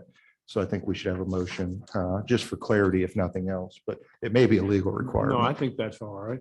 That's all right. Do we have to do that for both the annexation and the rezoning? I think it was just the annexation they were talking about for tonight. Yeah, just the Okay. annexation, just the nature of how it was, how they were split. And we don't typically do that. I think it would be good to make a motion to defer annexation to the February council meeting and that'll take care of both of them. I think that'll make it clear, Okay. because usually we've been doing those at the same time.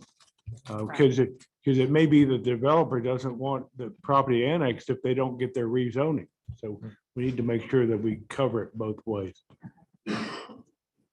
Motion is stated. Is there a second? All in favor? Aye. Any opposed? Motion is carried. Thank you, Rob. Okay. Next item will be consideration of a non-contiguous annexation of property on Stallings Road and John Chris Drive. This is 5 lots. There's 3 on Stallings Road and there's 2 on John Chris. The again, about 2.27 acres. The request is to annex towns or is to access rather town sewer. The call for public hearing was made on December 12th. And the applicant also is requesting a rezoning. Anytime you have an annexation, you got to assign zoning. And so if similar to what we just heard, the rezoning really needs to be tied to the annexation. Once you have once you've approved annexation, then you can rezone. But that will be, we'll hear the rezoning portion of that after this. This is a plan that shows the 5 lots. There's 3 on the top. And then there are 2 on John Chris. So these are on Stallings, 1, 2, 3, and then 2 on on Stallings, rather John Chris Road. And so again, the request is to hold a public hearing to consider a request for annexation. And as you just did, to really continue that to the next meeting so we can consider in conjunction with a rezoning. And at that time, if you're inclined to rezone, then you would first take an action to annex, and then a rezoning would follow on that. So I'll just stop there. If there are any questions on the annexation piece, I'll glad to answer. And then obviously the next item is the rezoning. Are there any questions for Zach before we move into the public hearing? Comment from council? Thank you, Zach. At this time, we'll open the public hearing. We'll go to those here in person first and then take comments from those joining us via Zoom. We have our sign up sheet, and I believe we have Mandy Carter that has signed up to speak. Mandy, if you're here and would like to come forth and just state your name and address for the record. Mandy Carter, 2300 John Chris Drive in Harrisburg, and I'll reserve my comments for this discussion. Thank you, Mandy. Is there anyone else in person that would like to speak? Just state your name and address for the record, please. Joan Jackson on John Chris Drive. My question is why they want to rezone on John Chris, including our home. I will defer. 2 lots out of the whole block and 3 on Stallings. I don't understand. That would be a question for the applicant. Yeah. I can't really speak to what their motivations are. I know what they've told us, their primary motivation is, but ultimately it comes down to marketability and value of the land. So, but I would defer you back to the applicant if you're looking for what their reasons are, other than, just what they've told us. Okay, because would that affect taxes, sewer? It would affect the taxes and utility availability for those lots if they were in town versus out of town. And other services, brush pickup, garbage, police services, fire services, all of those things. That I don't understand, because if we have a whole long block, I'm in the middle of the block. Your development is across the road on the other side, why are you coming over here to pull two houses out on John Chris? Just to be clear, the town isn't. I know. Yeah, the town I has mean, no interest one way or the other in it. The applicant has voluntarily asked to be included as part of the town. And that's what we'd consider. And generally, especially infill lots, those tend to be seen favorably because we end up providing services to the whole contiguous area. You know, we have the town of Harrisburg, but we have a lot of people that also say, I live in Harrisburg, and they're correct. They just happen to live in the ETJ or in the county area that is Harrisburg. So, you know, eventually, you know, maybe we all won't be here on this dais when it happens, but eventually it will all be incorporated and be the town of Harrisburg. And we'll continue to kind of work towards that end so that we have continuity of services, schools, and the like here in Harrisburg. So you think the meeting on 2/13, they'll be able to address some of these questions probably? If the applicants here, they, Here. okay, you said if they would like to address that, they certainly can. I just didn't I want to put would words in his mouth. really like to know. Because to me, it doesn't make any sense, really. Thank you. Thank you. Is there anyone else in person that would like to speak before we move to Zoom?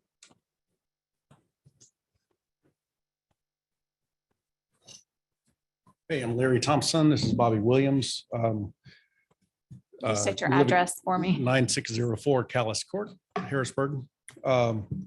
So we are rezoning just 5 lots. I think she mentioned that we're coming across the street. There's 5 lots that we got in an estate that came with several other pieces of property. Mr. Williams is a builder. He does infill lots in downtown Charlotte, $1 million homes. His intent is to just develop them in like kind houses that are around there and probably a little bit nicer. We've done a lot of research on it. They're in the 500-year floodplain. They're not in the 100-year. They're beautiful flat lots. And we're just trying to get them annexed so we can get sewer. You already have water taps there from Aqua Carolina. The taps are already on there. All we need is sewer. We thought the sewer taps were there and we wouldn't even need to be annexed, but we can't find them. So we're here to get annexed just so we can get sewer. Thank you very much. Any other questions for him? Are these lots right on Stallings Road? Is that what he's saying? There's 3. Three right on 3 on street. Stallings and then 2 on John Chris. Would it be helpful to bring the map back up? Yeah. But you know, there's a pretty That's good, Stallings there's a Glen, pretty right? good overview map. These 5 lots are all in one block. They're Just 3 adjacent to each face. other. Yeah. 3 of them have frontage on Stallings. The other 2 have frontage on the road directly behind it, John Chris. Jump to this one off. This will be Yep, easier. that's the best look at it. So are we moving over to the rezoning now versus, because that's, okay. I just want to see exactly where they're at. Right. Okay. We're still in public hearing for that. Yeah, Um, So there's 3 right on Stallings and 2 behind it. Can I ask them a question? Yeah. Just as far as sewer, or maybe it's for Mr. Dunham. As far as sewer, does that mean the town will have to pay extra to extend the sewer lines out to those lots? These lots in particular, no. All lots in specific also no. So if there is a sewer extension needed, then the person needing the extension has to pay for that. So on the big projects, you'll see those sometimes are multi-million-dollar extensions. These guys have access in close proximity to sewer to where they'll only need lateral extensions. They won't have to extend a main trunk line. The sewer goes right through the backs of every lot. So it's right in the backyard, right between the property lines. So you just want to be able to tap into. Just taps. That's all we need. Okay, thank you. James, was there anyone that raised their hand online for public comments as well? Okay, so we'll take those. Thank you very much.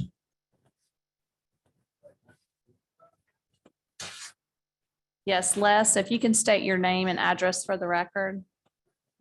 And you are on mute, so be sure to take that off. Okay, my name is Les Linthicum. I'm at 8207 Quail Hollow Drive, Harrisburg. My question, there's a drainage ditch between those lots. I'm not sure if it's lot 2 or 3 or which exactly where, but is this that drainage ditch part of the annexation question? It is. Yeah, And that's basically, who's going to be responsible for that if the annexation goes through? Would be the town or the county? yeah. So that's probably a question that needs to come up during the annexation portion of the public hearing. Okay. And my second question. Rezoning. Sorry, I said that wrong. Okay. Well, I had that question. My second question is, all the other properties that I'm aware of, including the other lots there and the Stallings Glen subdivision, all of those are, and this may go into the another topic, but the zoning, they're zoned low density. Why are these lots have to be changed to medium density? Yeah, that would be a zoning question as well. Okay. Come back to me. Yeah, so we'll come back to you. I've taken note of both of those Okay. questions and I'll make sure they're addressed in the. Okay, in the thank next you. one. Thank you. Next up, we have Christina Petite. Thank you very much for the opportunity. I'm actually really just have a question. Christina, can you state your name and address for the record, please? I can. My name is Christina Petite and I'm at 8230 Quail Hollow Drive in Harrisburg. Thank you. Thank you. So with John Chris, I live right up a Quail Hollow Road and we're in a very well-established neighborhood. The questions that he asked earlier were going to be kind of the same questions I was about to ask. But I guess one of the questions that is really important to me is with the building of these medium density houses, are we looking to have these fashioned to be similar to the surrounding houses? Because there are houses all around on each side of those lots on John Chris with a well-established neighborhood. Yeah, again, Christine, that's probably a rezoning question, but Mr. Donham is actually taking note of that so that when we move into the public hearing portion of that, we can address that as well. Sounds good. Thank you. Thank you. I don't see any other hands raised.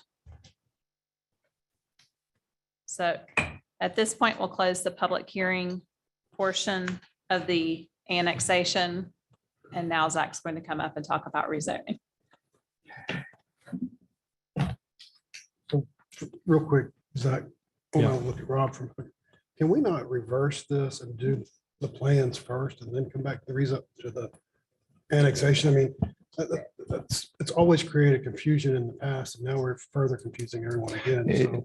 It's interesting you asked that because it's a note I have in my notebook here tonight because it always is an issue, but when they're always kind of on the agenda at the same time, they're always discussed in part, but I don't know the legal answer to that, but I'm going to get that answer and I'd prefer to discuss rezoning. I think the reason, the background on why we discuss annexation before rezoning is because there's no rezoning to discuss if you're not annexed, which is why planners like Zach would love to do annexations before they even consider rezonings, which is why you had annexation tonight and a rezoning for the next month. I just see it where you're going to have, there could be a possibility you could have it annexed in and then it's dead for a year.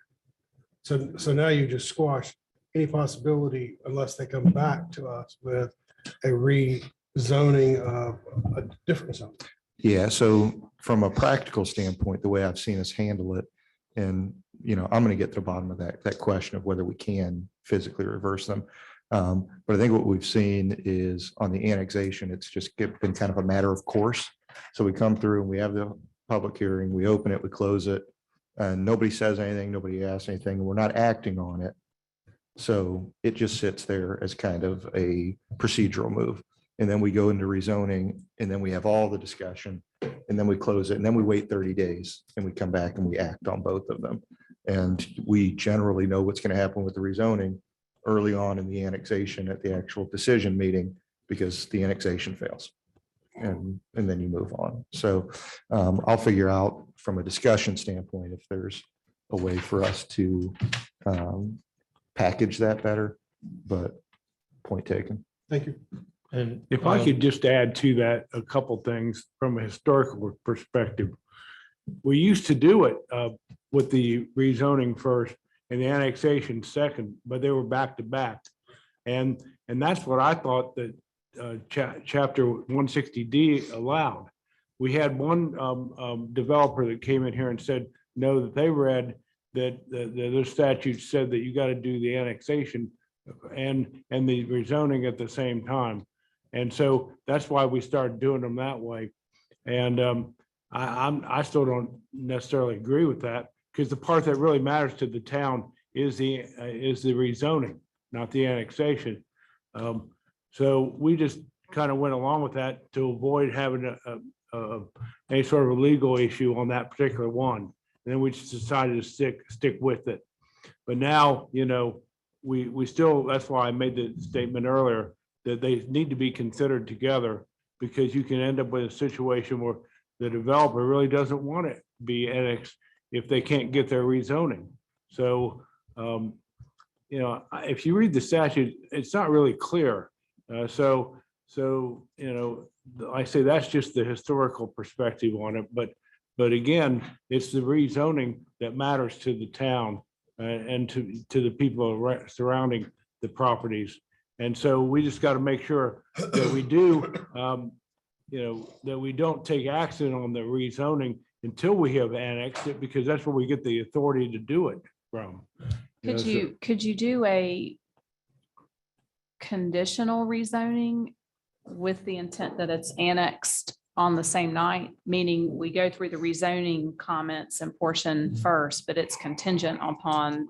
That's really kind of how we did it before. Okay. I think what Rich just said, I think we talked a little bit about before, but that really is how I see it going. The next meeting, you have the rezoning discussion. If you're inclined toward approving the conditional rezoning, then you would pause, approve the annexation, have authority to then rezone, because if you rezone, you don't have jurisdiction, it doesn't mean anything.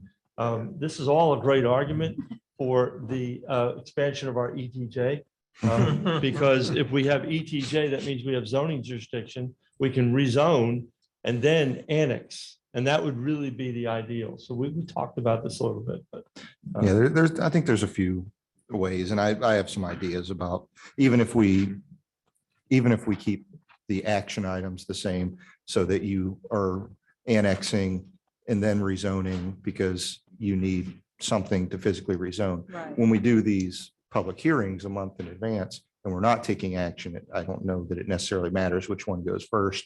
So we could flip flop the rezoning when we do the meat of the discussion, which is at these meetings. Do you stay within the law if you ask the developer at the beginning of the process, when they come in, you want the conditional zoning approved before the annexation? Does that meet the letter of the law if you're giving that option to the developer? So if I'm a developer and I come in, and one of the first questions I'm asked by the town is, do you want your property, or do you want the rezoning approved before your annexation? Does that still meet the letter of the law, allowing the developer to make that decision, what goes first versus the other? I suppose you could do that. You know, I'm not quite sure how you can completely hold them to that, you know, particularly if the decision comes a little bit later. And particularly if there's been some discussion or whatnot in the meantime. So I'm not really sure about that, but, you know, I think that if you have an idea of what's going to happen on the, and you could probably take a straw vote on the rezoning in advance of doing anything and just get an idea of whether it's going to pass. And then if it does, then of course you can do it in one motion to annex and rezone, which is what we've done.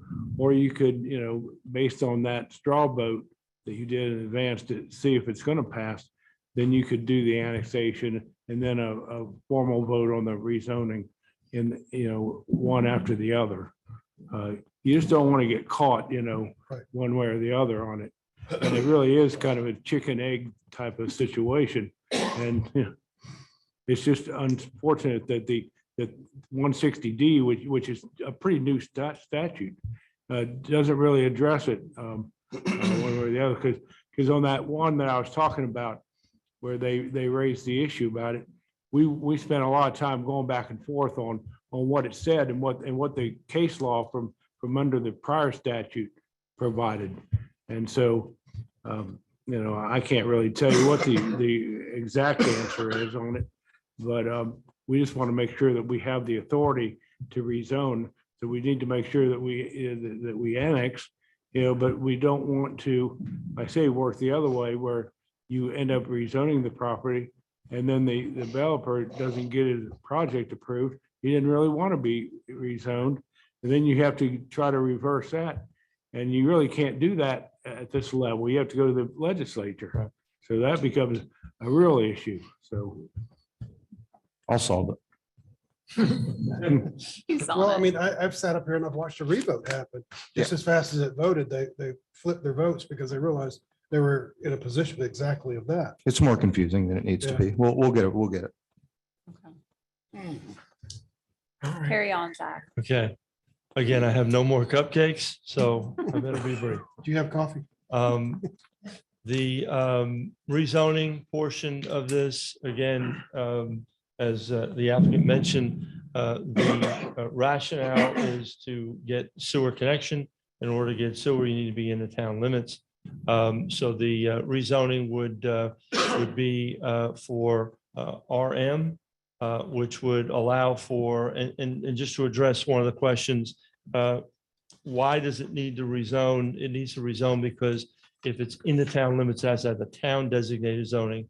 And in fact, the zoning that is proposed, 15,000 square foot, is about the same as what the LDR is, which is 20,000 square feet. So the reality is you're only building one home on the lot. And so the effect is there's a difference, but without a real distinction, without a difference. So the, again, public hearing call, this was in conjunction with the annexation, but this was advertised as a public hearing as well. And the applicant is looking for a rezoning of this property. And obviously, as Rich mentioned, if it's not annexed, there's no reason to rezone the property. So in terms of the particulars, the site, we've seen already 3 lots on Stallings and then 2 on John Chris. And you would, those lots are existing, but for the sewer issue, they could have developed in the county and built, but the sewer is the reason why they're looking to annex. The land use plan recommendation for this area is also for low density residential between 1 and 2 units per acre. And this would fall in that range. And so there's a consistency between those two. And again, RM zoning does line up with the palette. And so we're comfortable with the conditional rezoning for the property. Sewer capacity is available, and I just want to point out that in this particular case, these are single lot, standalone lots, and under the moratorium, if you will, for want of a better term, single-family homes are exempt from the allocation restrictions, and so they can get an allocation permit And that really would be a pro forma allocation that the committee would essentially sign off on, but they would be able to get that. Availability of water, again, as was mentioned, there is a private water system that serves this neighborhood. There are taps for these homes, and so they would tie into those. Other services the town would provide, obviously, would be available upon annexation. No TIA required for this development. Single-family homes would really have very negligible impact on the school system. So we're not concerned about that. So again, the public hearing will take place tonight, and we'll reconvene in February and consider both annexation and rezoning. And I do think that what was just mentioned, if you are inclined towards approving the rezoning, then you would stop, pause, annex, and then you would have something to rezone. There's really no reason to go through a rezoning action if you don't have jurisdiction. And that's part of the reason why the annexation would come first. Any questions? I can go back to the map. I know there was a few other outstanding questions which we can, let me just go back to the overview image. Well, Zach, while you're going back, I want to throw one out there because I've now confused myself completely, which is Okay. not, it's pretty easy to do, but those residents that are existing today in that neighborhood have city sewer. And they're not annexed in. Right. So what changed? Did we change our policies or? Because I'm sitting here thinking to myself, and this is where I started confusing myself. I'm like, wait a minute. If sewer is there, they're wanting to tap. We're already charging the folks in that neighborhood for city sewer. Then why do we have to annex? And it's the latter. So I think our policy dates back maybe about a decade on requiring annexation for public utilities. I think that coincides with some state law changes in North Carolina as it relates to subdivisions. And you cannot treat anybody dissimilar unless you have some tangible objective criteria in which to do that. So if you were to, in my opinion, grant, say, well, we don't really want these parcels here. They're sewer in the general area.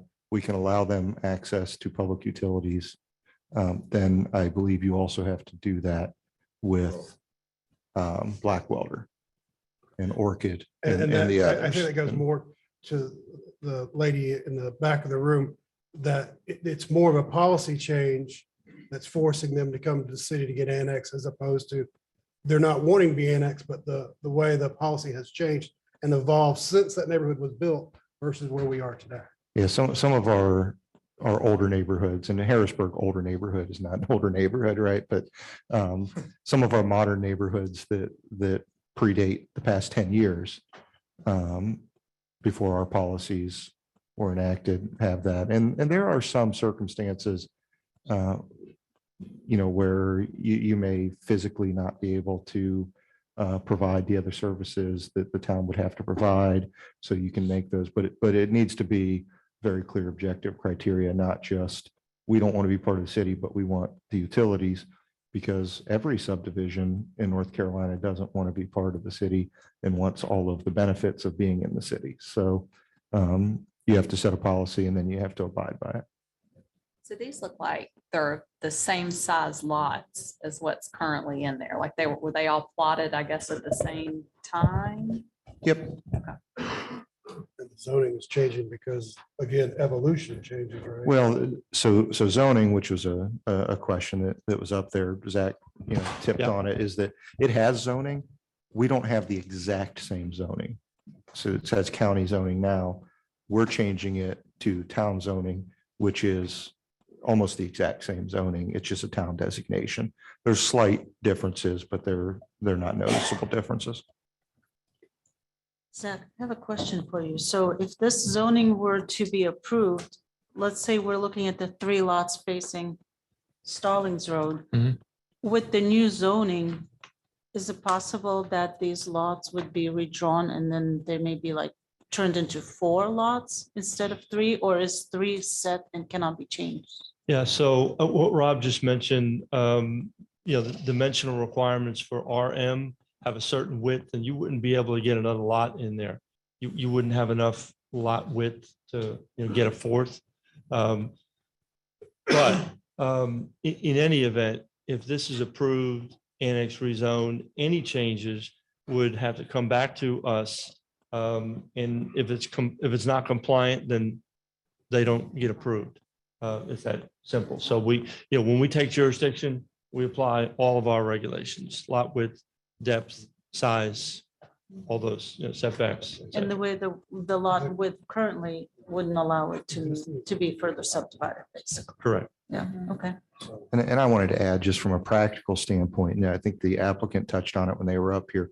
Their intent is to take these 5 lots, build 5 nice homes that are equal to or greater than the materials, type, size surrounding, because that's how they're going to make money. And in order to do that, they can't have septic systems. So they need access to town sewer, because then they can utilize their whole lot. So that's really what the need is here. And, there's a lot of pomp and circumstance to annexations and rezonings and everything else. But, these gentlemen have these lots, they got them through an estate, they want to develop them. They are not able to develop them the way they need to without being annexed in and having sewer services. So I have several questions. So we've already determined tonight, just a few minutes ago, that the state ordinance probably has changed that's requiring this to occur. All right. We recently did some annexations of property that wanted to come off of Stallings Road into the town. They were not like these pieces of property.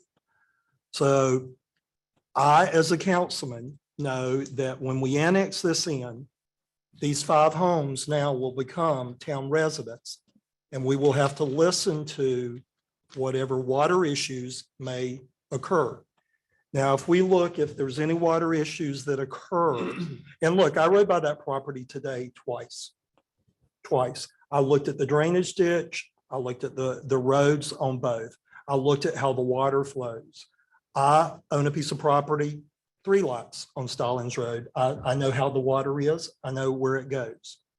So I want to be sure that I don't have these 5 residents coming to me 5 years from now, or the neighbors around them come to me 5 years from now.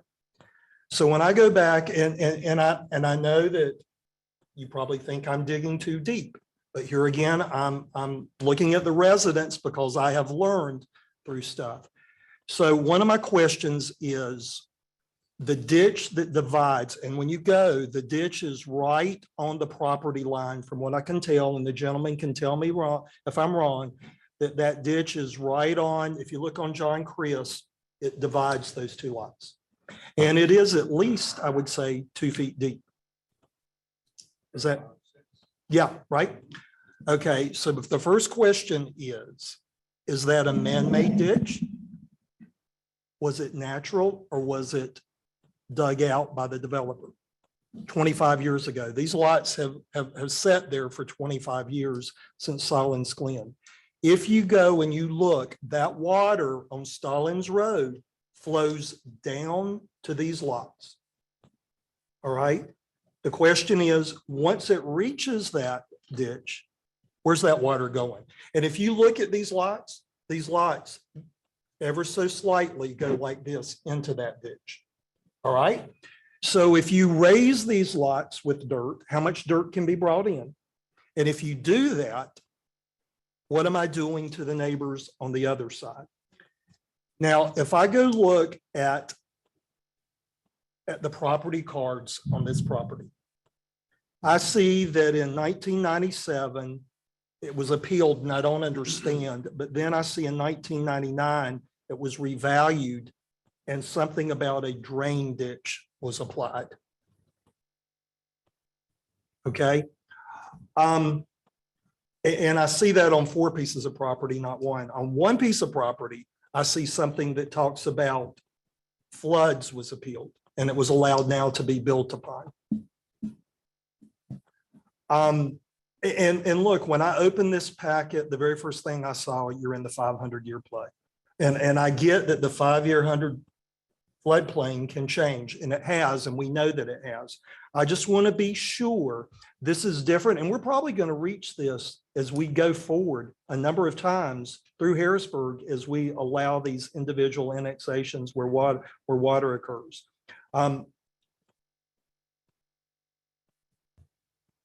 So where does, when that water reaches that ditch, where does it go?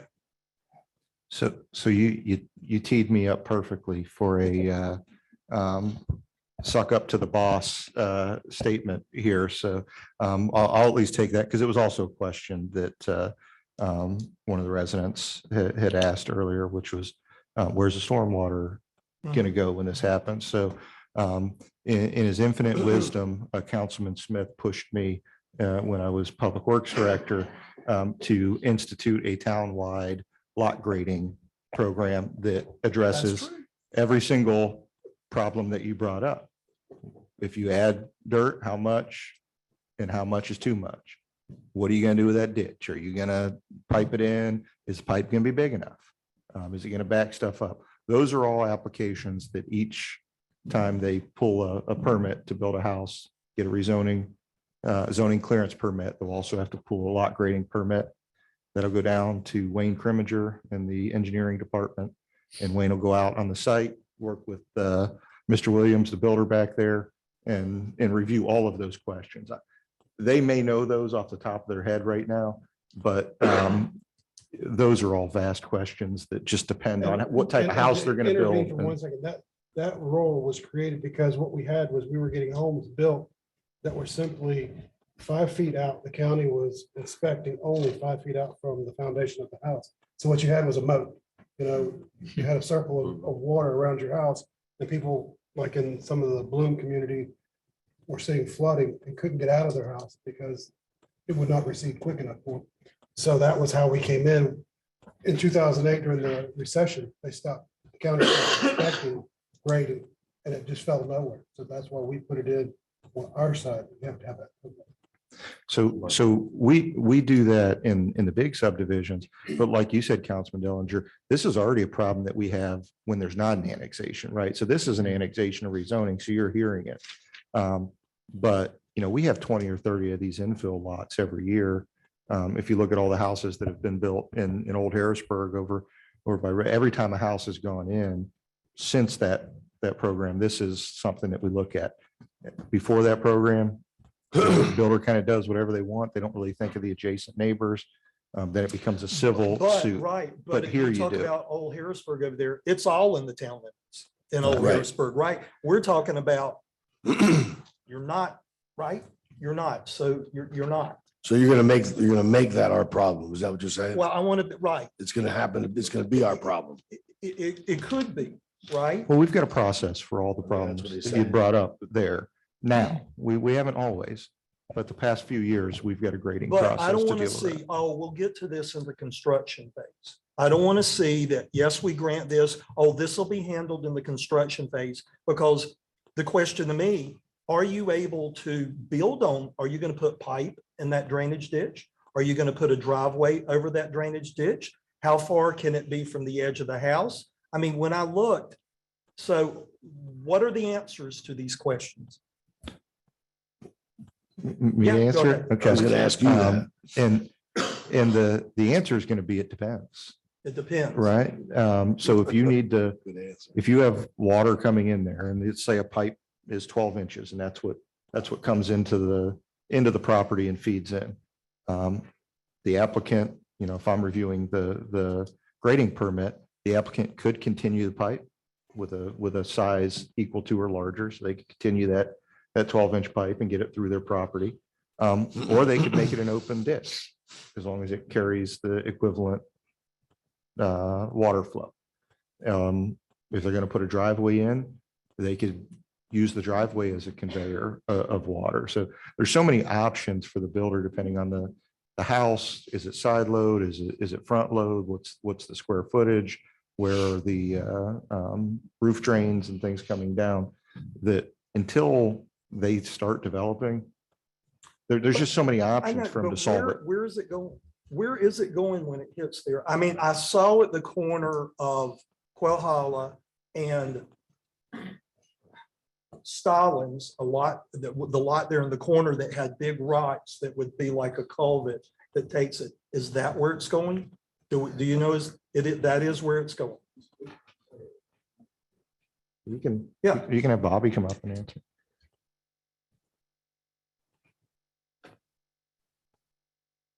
Bobby Williams, 8392 Rocky River Road. Those are all valid concerns, and I've put a lot of thought into it. That's a grandfathered drainage ditch created for the neighborhood, and it does take on water. So when it comes under John Chris, flows through the property, it goes out under Stallings around to Back Creek. And I've been monitoring it real close here in the last several rains, and I think this is the 8th wettest winter on record. So it's doing pretty good as it stands now. But there's a lot of brush, debris from the neighbors over the years that impede proper flow to that drainage ditch.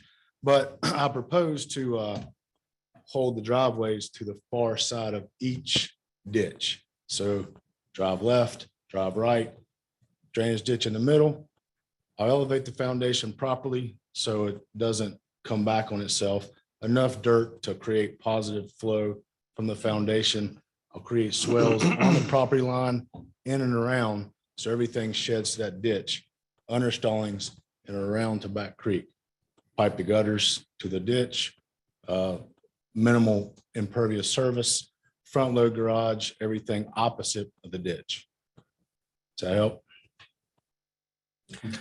So what if, And it's a what minimum if, 20-foot setback off the ditch, but we'll hold everything to the 10-foot side yard opposite the ditch. So if this is the ditch, we'll hold tight to the one side here, front load, so it's not a side load, creating more impervious and having to be further off the sidelines setback.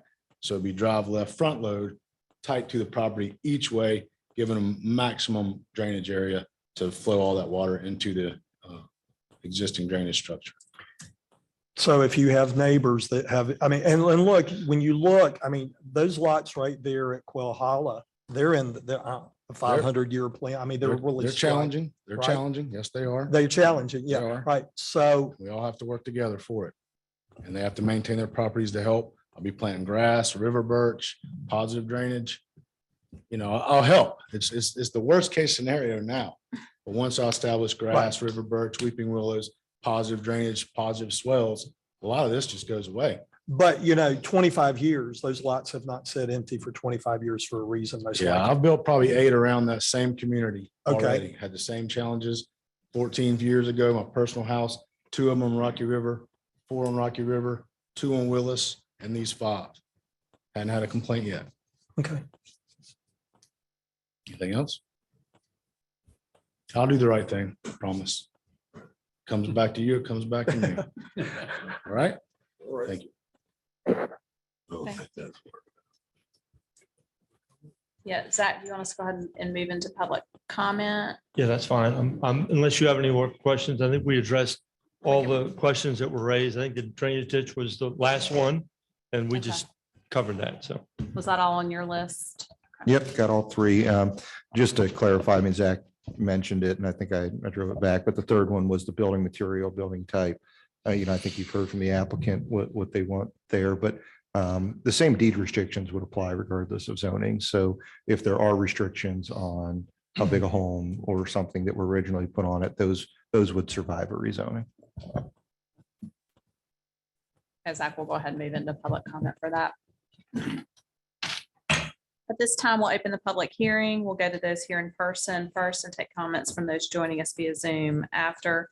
Please state your name and address for the record, and we'll go first to who signed up, Mandy Carter. Thank you, Madam Mayor and Town Council. My name is Mandy Carter, 2300 John Chris Drive. I emailed some comments to Mr. Gordon and Town Council both last week and over the weekend, and we'll repeat some of those tonight and then add some additional things based on what I've heard. But when Stallings Glen was developed in the 1990s, these lots remained undeveloped for a reason. Each neighborhood has those lots that can't be developed, and these 5 are those lots. There are some other vacant lots in the neighborhood, but they were directly behind the developer of the neighborhood, and I imagine those stayed undeveloped for the extra buffer for that home. But I appreciate you driving out to the property today. Having lived there for the last 11 years, we get to see how this land behaves. The land dips right on John Chris Drive in front of these lots, and John Chris Drive floods frequently. If there's ever a fast, heavy rain, the land, or I should say the road, is going to flood right in front of that property. I've seen it flood halfway up both lots, ours as well, across the street, halfway up the neighbor's lot. John Chris Drive floods in this property. I understand that the properties are currently in the 500-year floodplain. When we lived there, they were in the 100-year floodplain. The flood maps change frequently. We are required to have flood insurance being an adjacent lot to these properties. Seeing how the lots drain, our backyard fills up halfway almost every single time we have a substantial rain, and it comes from the direction of those lots. I fear that further development of these lands, further subdivision of these properties to their, medium density, you guys have noted it as a slight change, but it is still a change and an increase in the density for the area, that will disrupt these lots and then the neighboring lots subsequently there. And lead to exacerbated flooding. I think of the recent developments in Harrisburg that have also been on Stallings Glen, thinking of the Harmony subdivision, that's in a floodplain as well. We saw the construction on that development start and then stop whenever the flooding wasn't under control. And I imagine the town participated in substantial improvements that I imagine cost a lot to work on the flooding for that property. And I believe if these lots are annexed, that there's going to have to be additional infrastructure put into play for these lots. And I ask whether the town wants to take that on. Stallings Glen as a neighborhood is not annexed currently into Harrisburg. We do pay for Harrisburg sewer. We pay a lot for the Harrisburg sewer, but we are on Aqua water. I've heard some confusing things about the annexation. I don't understand the non-contiguous nature of it. And, if trash would be for those 5 lots with Waste Pro versus Republic for the rest of the neighborhood, water with Aqua for the rest of the neighborhood, with the town of Harrisburg for these lots. I don't understand how it would all work with these 5 non-contiguous lots being annexed there. And I think it might just lead to confusion and then exposure, as Mr. Dillinger brought out. If there are issues with these lots in the development, given the nature of the floodplain, and it causes issues for the neighboring lots, that could expose the town potentially to the liability there for making that decision. I also wanted to speak to the density changes given the restrictive covenants that run with the land. Stallings Glen does not have an active HOA, but we do have restrictive covenants that, from what I can see, are still, there's a provision in the covenants that they will be renewed every 10 years unless there is a majority of the residents rescind it, and I did not see any of that recorded. These restrictive covenants speak to restrictions against further subdivision of the lots, and I think that this decision would go against that. The drainage ditch is also noted in the plats, and I have concerns about the drainage ditch and how that could continue.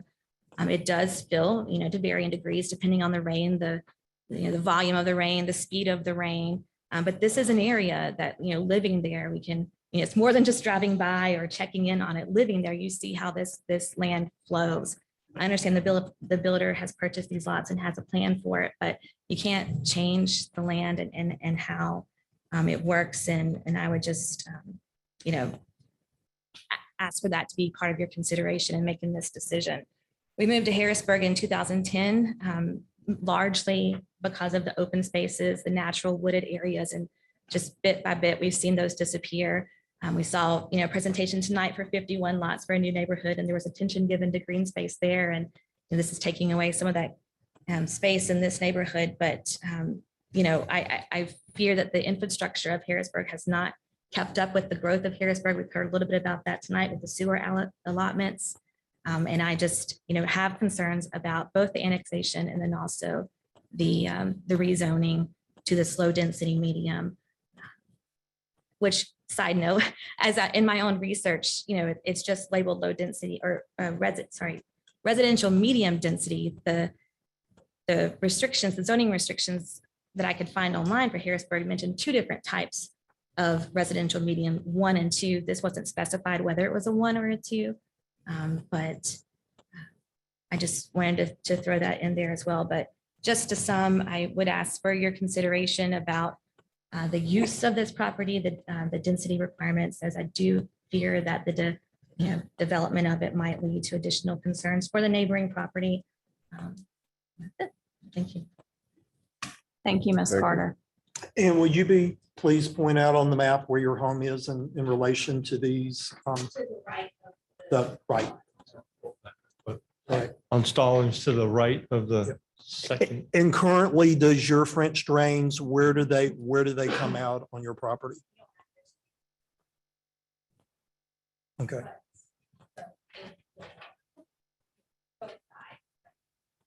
And can you also tell me when that water flows down on the back where the lots meet on those homes on John Chris and Solons, is that water coming down the backyards?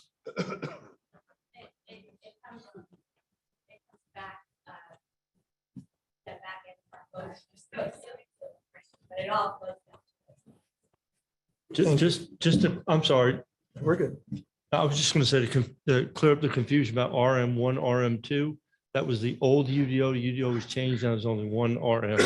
So that was a previous designation. Thanks, Zach. Is there anyone else in person that would like to speak before we move to Zoom?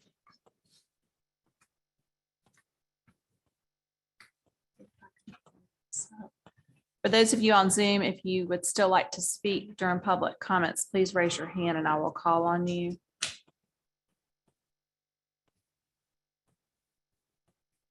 Not sure if we were able to answer some of those questions that came up before, but okay, I see Christina Petit. If you'll state your name and address again for the record.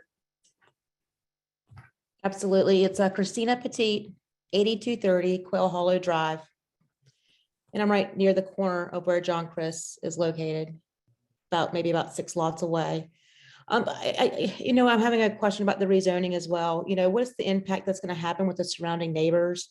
If these lots are going to be changed to the town of Harrisburg, is there any kind of future plans about the rest of the neighborhood being re-annexed? Or is it just the fact of the sewer being the main priority and it's stopping there? I'm just not necessarily in fear of, the whole entire neighborhood being re-annexed just because of the lots right now trying to be developed.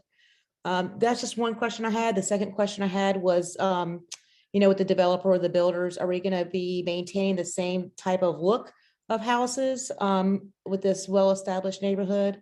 I'm not really looking to see, I know the neighbors are not really looking to see a huge mansion or a big bloom house, mixed with a different type of style of the surrounding established neighborhood. Those are my 2 questions I have outstanding from the last comments. Okay, thank you, Christina. Rob, do you have anything you want to add with her 2 questions? Yeah, and the one I think I had covered, but I'll reiterate it since it was asked again, just to be crystal clear on here that restrictive covenants don't expire on a rezoning. So I just want to make, we're not making any changes. They come into the town, restrictive covenants come with it. And the other one was trash. They would get free trash from the town. So that would go to our waste pro carrier. So these 5 lots would all have free trash pickup, as well as brush and the other things that we do for public service. Storm comes through, knocks their tree down, we'll send a crew out to pick it up, all like we do for anything else. So yeah, there would be an additional trash carrier, and the trash would be free to these 5 residents.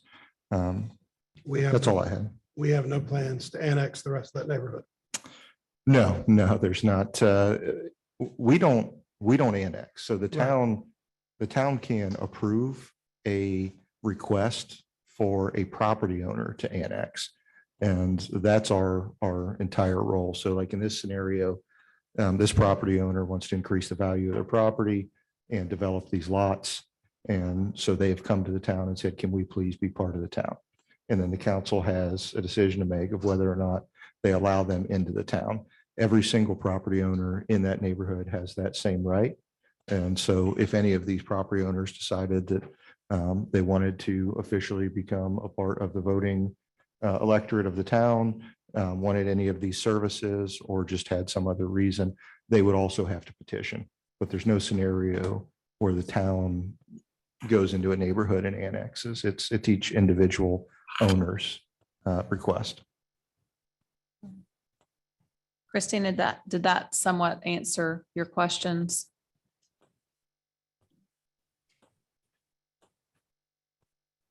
Go ahead, Christina. Oh, it did. Okay, now I'm unmuted. Yes, it did. Thank you. I'm so sorry. It No, did. you're Thank you. fine. I appreciate it. Our pleasure. Thank you. Is there anyone else on the Zoom call that would like to speak during public comments before we close that? Well, I'd like to go back to the developer one last time. I mean, you know the property inside and out. You've walked it, you've recited this where everything's at right now. How much brush and debris is on that on those lots right now that could be hampering some of the flooding? Given a scenario, you go develop it. What we've seen in the past is development a lot of times goes one or two ways. Either flooding happens or it gets better. And from what I'm hearing from you, it sounded like there was a lot of debris and clutter there that probably could be removed that would help even improve the flooding in that space, if there is any. Can you speak to that at all? Bobby Williams, 8392 Rocky River. And I appreciate your concerns. I think that what I'm going to do is going to help. If you went by the property today, there is brush piles on each edge of the adjoining property, leaves, branches. There's big piles of dirt, tires. There's some trash there and some scrub trees. I just need to get in there and clear it out per the erosion plan, silt fence, construction drives. I want to do it right. I'm a professional builder. Been doing this for 30 years. And we're going to set it up right, bring in the dirt, slope it, cut swells where the existing trash piles are, and that'll help the adjoining neighbors flow to the ditch. Right now it's backing up because everybody's put their trash on it and created a dam. And I've got recent videos on the last several rains. The ditch is probably 5 or 6 feet. I can stand in it and see top of bank. I'm right at 6 feet. You can see the sewer trunk line still exposed with the rain runoff at a pretty rapid rate at this particular point, and still have capacity left in saturated conditions because we've had rain probably every third or fourth day. So the soil is already saturated. An inch worth of rain creates more runoff and it's still not flooding that I've seen. And I got 2 videos on my phone 6 months apart. So I just think what I'm going to do and propose will alleviate a lot of the concerns, and the houses that I'll build will be in same flavor with the neighborhood. I won't deviate from that. Frank Bett's plan is what I've built, 6 of them in there already. And that's what I plan to continue to do by plans from Frank Betts. For reference, what other homes have you put over there? I mean, I live in 2 of them, 8396 and 8392. And then you go down 6 or 7 houses and 4 in a row right there before you hit Deer, and 2 on Willis that are separated by the AT&T fiber optic that runs to Greensboro. So I know the neighborhood 14, 16 years now, and the drainage. And it's not my first rodeo there. Just want to finish it out. Thank you. Anything else? So that ditch was put there on purpose. It's a community drainage per the survey created by the developer. And yeah, they're left over because they aren't the best of lots, but I know I can do something with it. Everybody else, the ones I built on Rocky River, they didn't like those either, but now I got 6 there and nobody's had a complaint yet there. And there is on the road, there is drainage. There's ditch. 2 culverts right there to receive the curb and gutter water that go to the flow pipe and out under Stallings Road around the Back Creek Church. So it'll not go through these lots. When it hits that, it's not going underneath, it's going down the road and over. The community ditch line is on the property lines of all 4 of them. Okay. It splits 2 on John Chris, 2 on Stallings. It's 6 foot deep between them both, cross pipe under Stallings around towards Back Creek. It still has quite a bit of capacity. Now, if we get a hurricane-like winds after these saturated conditions, I'm sure we'll take on some water. All those lots in there do. We're flat in that area on Rocky River. My personal house does, but once I improve it with proper swells and drainage and grass and some other absorbing trees, it'll be just fine. So Zach, when we anticipate that there's a neighborhood that wants to go right across from Stallings Glen and it was X amount of homes, and I assume that water from these lots are going to flow over to that, and it should be apropos and. Well, Anybody? in the case of, that subdivision, there'll be an engineered design and, this, 25 years has passed. The lots were laid out. Maybe the sophistication wasn't as great. I could tell you now for a subdivision lot, it's the level of engineering, drainage treatment, et cetera, is fairly high. And so, obviously, whatever the existing conditions are will be assessed at that point. So, I think that's all we can, one at a time. We'll have to look at them, and engineering will look at them. Ms. Carter, do you still feeling very apprehensive? And what is your number one main concern?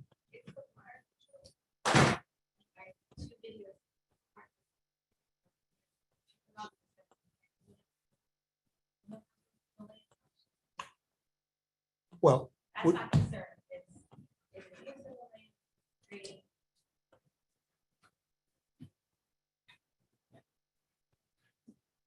and I can relate because I have property where water stands off of Stallings Road too, so I get it. But I guess my question would be, they can build there now, right? I mean, these are lots that have zoning that can build the same size home under any circumstances. So from a town standpoint, well, a staff standpoint, I should say, that's what we looked at. I can appreciate that too. And there was another question about green space, which I agree with. If this was, this subdivision was submitted to the town today, we'd make a ton of green space in that area. And there isn't any right now. They're just vacant lots. But the difference between, what we do is those are community green spaces. This is somebody's private property that they want to build a home on. And it would be nice if it was green space, but then I think the community probably needs to buy the property and make it the community green space. And otherwise, you can't really tell somebody they can't build a house on a piece of property that they're allowed to build it on already. Our question is really, do we want them building that house under the rules and regulations of the town of Harrisburg? Or do we want them building that house under the rules and regulations of the county? And given that they need our services, it makes sense to have them do that under our regulations. But these are the type of conversations we have when it gets to that extenuating circumstance of whether or not you annex or not. But to that point, I guess that's how we looked at it from a staff standpoint, is that these aren't lots that are not capable of being developed now and not allowed to be developed now. And we're making them, from a town standpoint, able to be developed. We're just allowing it to be developed really in a more responsible manner. It's not a higher density. They can't put more houses. They can't put bigger houses. I trust the applicant when they say they've done this, and they'll do a good job. But those that know my background know that I trust with one eye and review with the other. So we have permits that make sure that whatever he promised tonight, he'll have to physically do, and we don't really trust very much. So if I was the property owners out there, I would much rather this develop under town standards. I do understand the council's apprehension because our standards are higher, and we do take ownership of regulating these. But, that apprehension, I really think should be stronger on the council standpoint and on staff standpoint than on the neighborhood standpoint. Because if you're a neighbor out there, they're going to build a house at some point.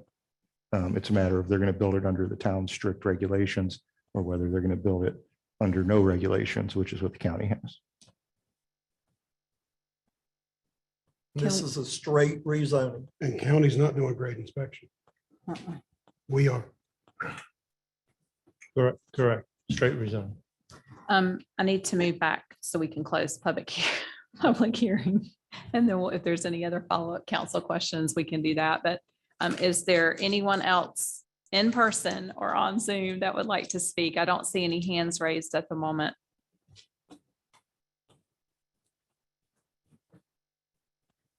Anything, James? Okay. This time, public hearing is now closed. Are there any other follow-up questions that council has for Zach? And then we will make a motion to defer until the February 13th meeting. Correct. The annexation, you'll defer the, the annexation, you'll defer. The rezoning is already scheduled for February. So is there a motion? I got one last Okay. question. Because now we're going down my confused path again. Yeah, I gotta eat it quick. You said they could build on the lot regardless to that. But they can't because they gotta get to the sewer that sits on the property that is maintained by us. So no matter what, it's still gotta come through Harrisburg, it sounds like. He can't build what he wants right now. He would have to do his own septic. They would have to do septic, or they could do a community septic on all 5 lots. There's little package plant things that you could do. There's lots of wills and ways to build on that lot. And if you own all 5 of them, you could build, let's say, 3 houses on the 5 and fill in the ditch right now. And there's nothing prohibiting any of that other than the drainage easement and a civil lawsuit back and forth. So there, is another builder that isn't as responsible as this one, or maybe this one gets spiteful because they didn't get their rezoning done and they say, I'm just gonna build whatever I want out there. I'll put, meet the minimum restrictive covenants and do whatever I want with the grading. They certainly can. There are ways to build on it. But the highest best use is to tie into the town sewer, and the town's policy is that if you're using utilities, you need to annex in unless there is some, plethora of extenuating circumstances that makes that not desirable. So they could do it without us, but for the existing resident, the end result would be much worse, I guess you would say, if they tried to do something like that. It could be better, it could be worse, but there's no restriction that says you can't build a house there unless you're in the town. So they can build in the county. They've just decided that it's, their highest best use to go through the town system to get sewer so that they can have nicer homes that can sell at a higher price point. And, that's very common in the town. Thank you. So with that, is there a motion to defer annexation to the February 13th meeting? Motion.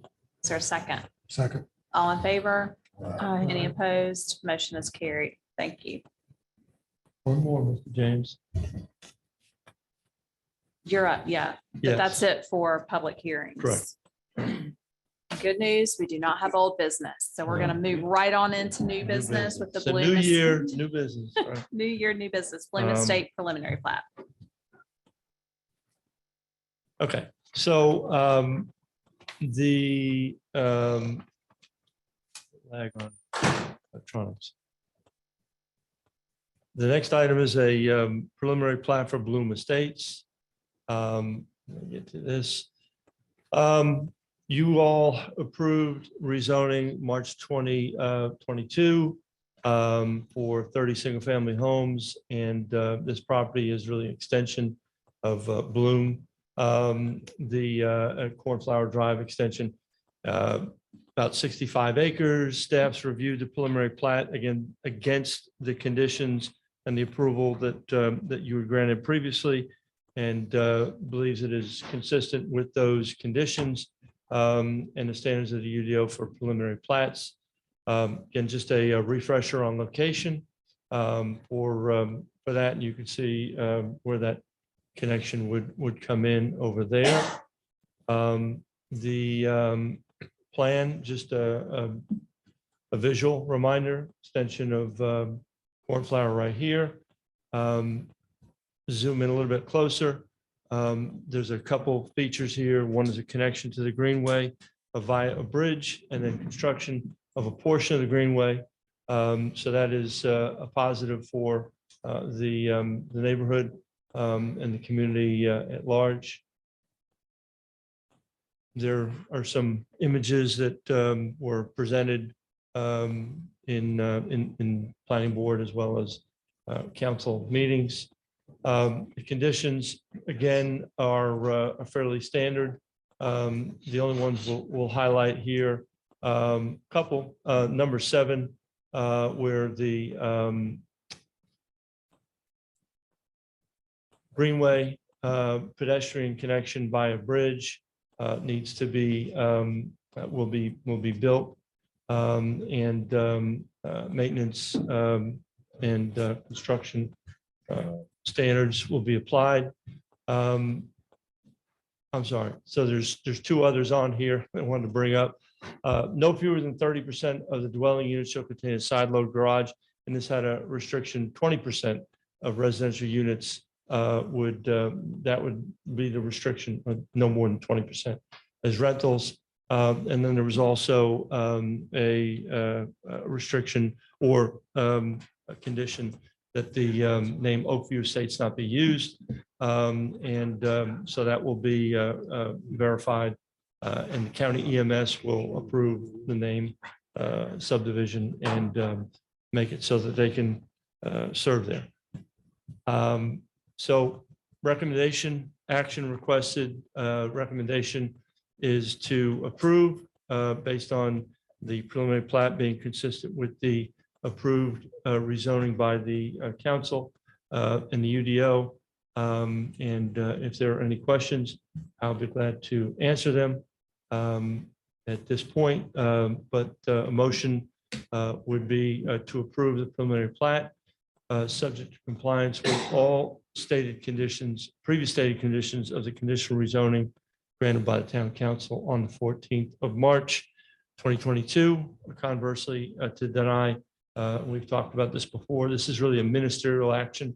If it conforms to the conditions, the preliminary plat conforms to the approved rezoning, then barring some major catastrophe or something that is a problem, that you would approve it. So this is a standard approval. This is a 1 meeting approval, so we don't need to bring this to another meeting. This is not a public hearing. We're just bringing this to you as a staff recommendation. So at that point, I will answer any questions at the end. Just want to make sure, I'm glad you put the Oakview Estates thing in there because I couldn't remember them all, and I'm glad that you put that in there. I didn't see it on the preliminary plat. Well, I have to thank Mr. Lee Connor for his eagle eye. Excellent, excellent, because I didn't, I was the one that was, I was like, but I didn't see that, right? And I just, I know we can't change anything, but nothing's changed since March, right? Where's the mailboxes again? Is the mailboxes part of Bloom, or is the mailboxes? No, it's got to have its own combined, going the wrong way. It's got to have its own combined mailbox. So that would be trying to zoom in my eyes on this. With 30 lots, there's got to be a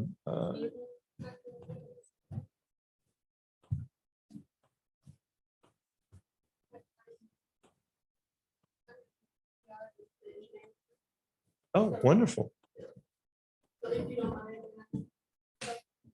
Sure. So you see the stormwater pond there, so to the east of that?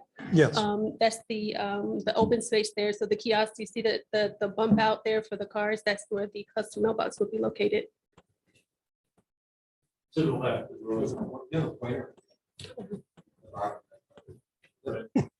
Right here. Oh, okay, right there. Okay, cool, cool, cool. Much easier. And, you know, and I noticed that it was on the plan because I was concerned about the children existing in Bloom getting on the school buses, Mhm. right? And we are, and it does state in there that we're limiting the path that the construction traffic can go through. Right. Right? We're still good on that.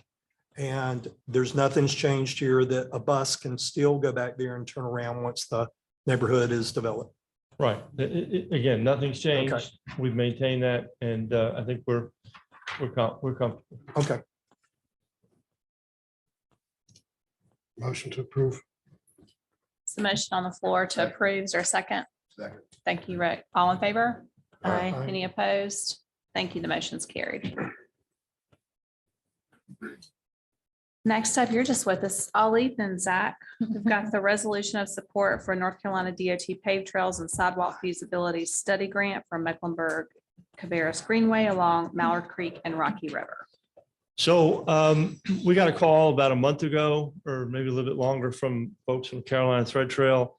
And they were looking to get some support for a joint grant application. And Charlotte, City of Charlotte, Concord, Harrisburg, Mecklenburg County, Cabarrus County are all joining in support of Carolina Thread Trail as they submit a grant application for a feasibility study. They'll probably be in the range of $100,000 to $150,000. The exact amount hasn't been finalized yet, but this will connect basically from the county line up to Concord City line. You can see the path here. So basically taking along Mallard and then Rocky River up to an existing, help me out with the name of that greenway, somebody. Jim, is Jim still here? But so the idea is Carolina Thread Trail, as you probably know, is looking to build an interstate system of greenway trails. And so this is a spine that they want to see happen. And this feasibility grant will look at can it be done? How should it be done? A cost estimate. And so it really is a good preparation for ultimately, going for funding to actually build the greenway. So we are being asked to commit $2,000. It's a nominal amount. Each of the jurisdictions will commit, and that's it. There's no actual match required, but the Thread Trail wanted to show some earnest, if you will.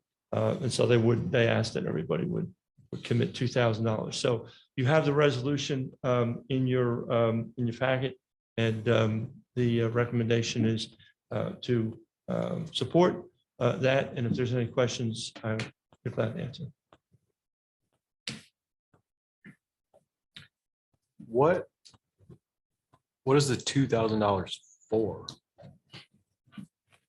Good question. I think as Carolina Thread Trail staff explained to me, there's no match required. They wanted the town and the other jurisdictions to make a commitment of $2,000. And so I don't know if that will maybe position us a little bit better if someone has zero match. This is $100,000 to $150,000 grant. So, $10,000 does not represent much, but this grant is the grant round is coming up, and deadline is pushing. So they want to get something in, and other than their ask. That's all they said. I mean, is it to pay someone to do some materials for the grant? Is it? The total will go towards the project, whether it's in the design or in the construction phase if we were to get it. It'll get us the minimum. So it's the minimum contribution needed to get us points towards a financial contribution for all the entities. So when they So it's- grade these grants, they're going to say, It's part of the grant criteria. Do you have funds from the Yes. towns that are supporting? Okay. Yeah, that's all I need. typically what we see there. And we see it with the MPO, same way that it helps to show when they're pushing these up, that the towns are invested in it, ready to go, as opposed to, You just wasted time. you get no points for zero contribution, which is the minimum. You get 1 point for one community, you get 2 points of two community. And so we've got a multitude of I communities just that they're assumed trying. for $2,000, you guys would have just done it, and Mhm. not asked us, unless you're just being polite. Well, I think we need the resolution. You need the resolution. Yeah. Okay. But you're That's the correct. motion. Otherwise, Okay. yes. Right. I'd like to make a motion to approve. There's a motion on the floor to approve the resolution of support for the grant application. Is there a second? Second.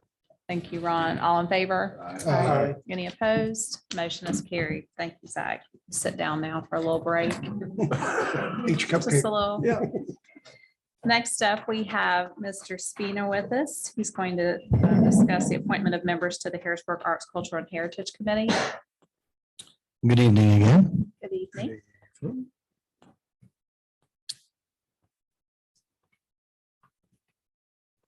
All right. So yes, I'm here tonight to forward a recommendation from the current Harrisburg Arts, Cultural, and Heritage Committee, which we call Hatch. For those who don't know, Hatch is a 5-member subcommittee of the Parks and Recreation Advisory Board. It was formed a few years ago, 3 or 4 years ago, I believe, as a subcommittee of the Parks and Rec Advisory Board. They have 5 total members there. They have 3 committee member terms that are expiring. Those folks are Micah Cash, Jeet Hiremath, and Tony Wheeler Jenschke. Those terms are 2 years each, alternating every year. 3 expire this year and 2 next. The max number of terms a member can serve at one time is 4. So a total 8-year commitment in a row. Micah, G, and Tony have all served 2 terms thus far. Advertising the board vacancies. Well, the vacancies were advertised via the town's social media website and biweekly buzz, and from October to November of 2022. 5 applications were received, 3 current members, as well as 2 new applications. Micah Cash. Micah is a current member of Hatch, self-employed as a fundraising consultant, currently contracted with RSC Fundraising. He's also employed by the Charlotte Symphony as a senior manager for individual gifts. Micah is interested in continuing his service to community, growing Harrisburg's artistic presence and enhancing cultural diversity. Jeet Hiremath. Most everybody knows Jeet. Jeet is a current member of Hatch and is employed at Wells Fargo as a senior scrum master. Jeet is interested in continuing his efforts to celebrate Harrisburg's cultural diversity through the Multicultural Festival, in which he chairs, while also continuing his volunteer efforts at the many events held throughout our community. Tony Wheeler Jenschke is a current member of Hatch. This is a self-employed photographer, videographer, filming local news coverage as well as community events. Tony wants to continue bringing light to the arts as well as remembering our history and growing cultural diversity. Dwayne Lott. Dwayne works in the office of the controller of the currency as a retail credit lead expert. He is interested in serving on the Hatch committee due to his desire to provide assistance and ideas to build a distinct art and culture scene that enhances quality of life for residents of Harrisburg. And finally, Larissa Mervin. Larissa is a pro bono statewide supervising attorney for Legal Aid of North Carolina. Larissa is interested in serving on the Hatch committee due to her strong arts and culture background, as well as the skills she's developed through her legal training, including advocating and negotiating, project management, and collaboration. All 5 candidates live within the boundaries of Harrisburg. Recommendation: a Hatch subcommittee of the 2 that weren't losing their, whose terms were still going, interviewed the 2 new applicants in late December. They reviewed the current members' applications for reappointment. The subcommittee recommends the town council reappoint the following to the Arts, Culture, and Heritage Committee for another 2-year term: Jeet Hiremath, Micah Cash, Tony Wheeler Jenschke. With that, I will take questions. And I'll answer them as best I can. I did not participate in the interviews. It's not something we do as the department manager. It's completely their interviews set up and their decision. So, but if I can answer process questions or something that I might, I'll be glad to do that. Council, are there any questions for Jim? I just want to add to that they, as a group 5, and I think Councilman Cotel can, Councilwoman Cotel can confirm, they're a great group. They really good attendance. They're at all of our cultural events. I really push for those things. So we strongly support the motion that or the recommendation that the two council two advocate, losing my, it's late. The two Hatch members recommendation, we support that. Move for approval, Mayor. Okay, great. There's a second from Ron. All in favor? Aye. Any opposed? Thank you, Jim. Motion's carried. Appreciate it. Thank you.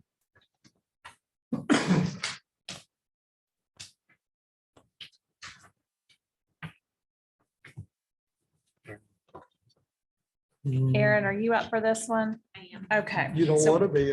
We've got the consideration of acceptance of HCYA contribution for Parks and Recreation capital outlay authorization and related fiscal year 2023 budget ordinance amendments for a grant received from Cabarrus County. Yes, good Thanks for being evening, Mayor and Council. So again, we went with the matching incentive grant for the Cabarrus County, and with this grant, it is the purpose of it is to encourage nonprofit groups to enhance their local communities. So these three, the improving existing or developing new parks, acquiring land for new facilities, and providing more adequate facilities, this project, we are falling into the improving our existing park. So what we plan to do, or what we applied to do and was granted, was we wanted to put freestanding exercise equipment at Harrisburg Park. So these would be the 5 pieces that we would put. It would be a pull-up bar, a dips and tricep station, a step-up station, a push-up bar, and a bench for core exercises. So where we plan on, it's not the precise location, but the back corner of field 1. So field 1 is the field that's furthest, or pretty much all the way to the left of the park. There is a plot area where the field is that because we use smaller fields for our younger age groups on fields 1 and 2. So we have plenty of land that we would be able to put the freestanding equipment. With this equipment too, we will be doing the installation and concrete work ourselves. So that kind of helps a little bit too on where we want. So the total cost is $11,000 or a little over $11,000. So our portion for HCYA would be $5,500. Cabarrus County would be the other half. And the main reason why we wanted to do this is because in old Harrisburg Park, there was a freestanding equipment or a freestanding station. It wasn't so much equipment, but it had the similar equipment. This is just more modernized. It was heavily used, and we knew that, and people wanted that back. And also with the gym memberships rising, of course, inflation and everything. And, new year, everybody wants to work out and get healthy. So we feel like it's a great free option for our community and surrounding communities to come out and not just get, walking and cardio. You can also get some body weight exercises. And then here is the reward letter from Cabarrus County that we have received the grant. And does anybody have any questions? So it'd look very similar to like that's at Franklin Park. There's like a little one there. If you go all the way back to the left. This one looks nicer. Yeah, this It'd be does more look nicer. modernized, like, Similar. yeah. It's nicer equipment. I just appreciate you going out and seeking the grant. Move for approval, Mayor. Right, and to be clear, we're moving for approval for capital outlay not to exceed $6,000. There's a motion on the floor. Is there a second? Second. All in favor? Aye. Any opposed? Motion is carried. Thank you, Aaron. Thank you. Last but not least. I'm glad I saved my comments at That's the it. Oh, beginning. boy. Get your pillows out. Have you had your cupcake yet? So Got I discussion? haven't. It's just sitting here. I know, I it's couldn't. it's taunting us. Yeah, every time I went to go take a bite, I got a question. Just set it back down. So Rob and Brian are going to lead us in discussion of the fiscal year budget calendar. Thank you, Mayor. Aaron, did you stay 3 hours to give that presentation? Were you here the whole time? Yes. She gets an extra cupcake. Thanks so much for staying. And like Councilman Smith said, we really appreciate all the hard work that our staff is doing on the grant acquisition. And this is another one that we can put a little feather in the cap and add to the total. So excellent work and thank you there. I'll try to be as brief as possible here. We have the budget season upon us. I know this is something you all get really excited about, to leave your families for a couple months and spend that time with me. But we are, revising that this year to what I think is a more productive format of less days, maybe a little bit more intensive days, and heavier amount of information up front. So you'll see on the board here, just a month by month budget calendar of what our proposal is, and we have the actual days picked out. So we'd like to give this to council and be able to check calendars and make sure that at least the first month's worth don't need moved. But you'll see the first meeting we're going to have related to budget is Council Workshop 1 on January 25th. Anytime that evening, we're gearing maybe about a 2.5 hour meeting. The first workshop and the second workshop are really just that. They're workshops. These aren't budget meetings. So these are meetings we can get together and brainstorm all of the outstanding issues that we have. Are our boards going to be 5 members, 7 members? Are we going to put term limits? Are we going to do those types of things? We have at least a dozen items that are kind of outstanding. And we'd also like to preview second half of our pay study, which is the benefit recommendations that we're going to make to council. Some of them I think are pretty novel, and we're excited to be able to show you what those look like and what the cost implications of those benefits are, but nothing that I think is unaffordable. So we have the 25th of January. 6. Anytime that evening. I mean, 5:36 is an evening meeting. So, and then we'll circle back. Let me flip through them and then we'll circle back to each date. The second workshop would be the 7th. Again, a couple of hours there if needed. If we cover it all in workshop 1, we can cancel workshop 2. But this, again, is that, less stringent, no budget numbers, no booklets. These are just agenda items that we're going to go through and tick off. The first budget workshop we'll have, where we have actual financials, will be budget workshop 1. What you all are used to hearing is draft 1. This is where you get those first booklets. They have all of the personnel requests in them, all of the asks for the year. And typically what we've done there is we preview those. We've had the department heads come in. That was, I think, 4 or 5 days of budget workshops where each department head explains what the department does. It does their asks. We go through all the operations, you name it. What we're looking at is putting that to 1 day, doing it on a weekend, and doing all of them. In addition to that, each one would be an abbreviated. So we would get you booklets out. You see that star there on the 17th. We'd give council homework assignments. So we'd get our budget books out to you a week early so that you can review all the operational components of the budget. We don't think those are worth necessarily repeating. And there aren't a lot of changes in there. Those are just kind of inflationary changes. And then we would have an executive summary that we'd go over for each department there on the 25th. That draft will also be fiscally constrained. So instead of getting that feedback that we get from everybody every year where we say, well, I want to see where the numbers are. I don't want to make any decisions till I see where the numbers are. The numbers are there on the 25th. So everything in draft 1 will be balanced. It'll be balanced with the upcoming projected revenues and expenditures. So that'll be for all intents and purposes, kind of a complete draft. Everything that we're asking for, everything that we're recommending, and there won't be anything in that draft that won't be paid for. So you will be able to review and comment and make decisions after that meeting. We'll then move into the council exercise that we're used to that week of the 6th, March 6th. Those will be things that we highlight that are new in the budget. Let's say those benefits that we talked about. We'll overlay those benefits as an option. We'll have the costs. The big difference in this exercise versus past year exercises there won't be things on this list that we can't afford. So everything on this list in the budget exercise will be paid for. So there'll be something that we're financially able to do, but maybe in principle, it's not something we want to expand into at this point. Maybe we're saying, hey, we have a department expansion that we're recommending, but council says, we just don't really want to get into that area yet. Let's give it a year. Let's wait. Maybe it's a benefit enhancement.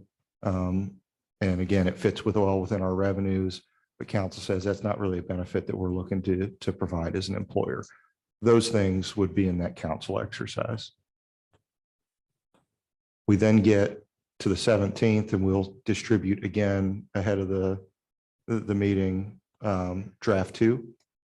And at draft 2, that will be a really polished budget. We'll take into account all the feedback we got through draft 1, all the feedback we got through council exercise, and we'll come up with that draft 2, which will basically be a dry run of the manager's recommended budget.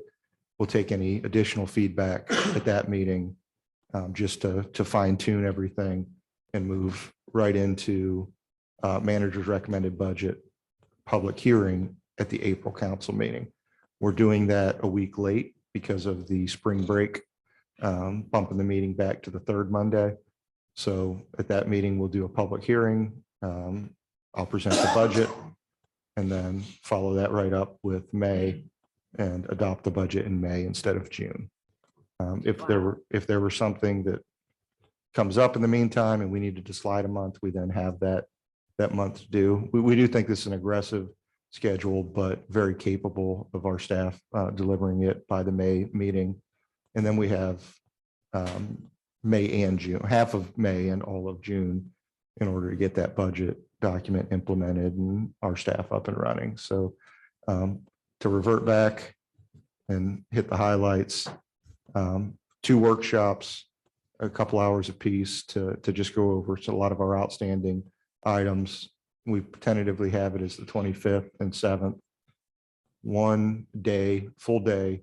We're thinking like an 8 to 4, serve lunch, take a break, but here each department will get about an hour on the 25th.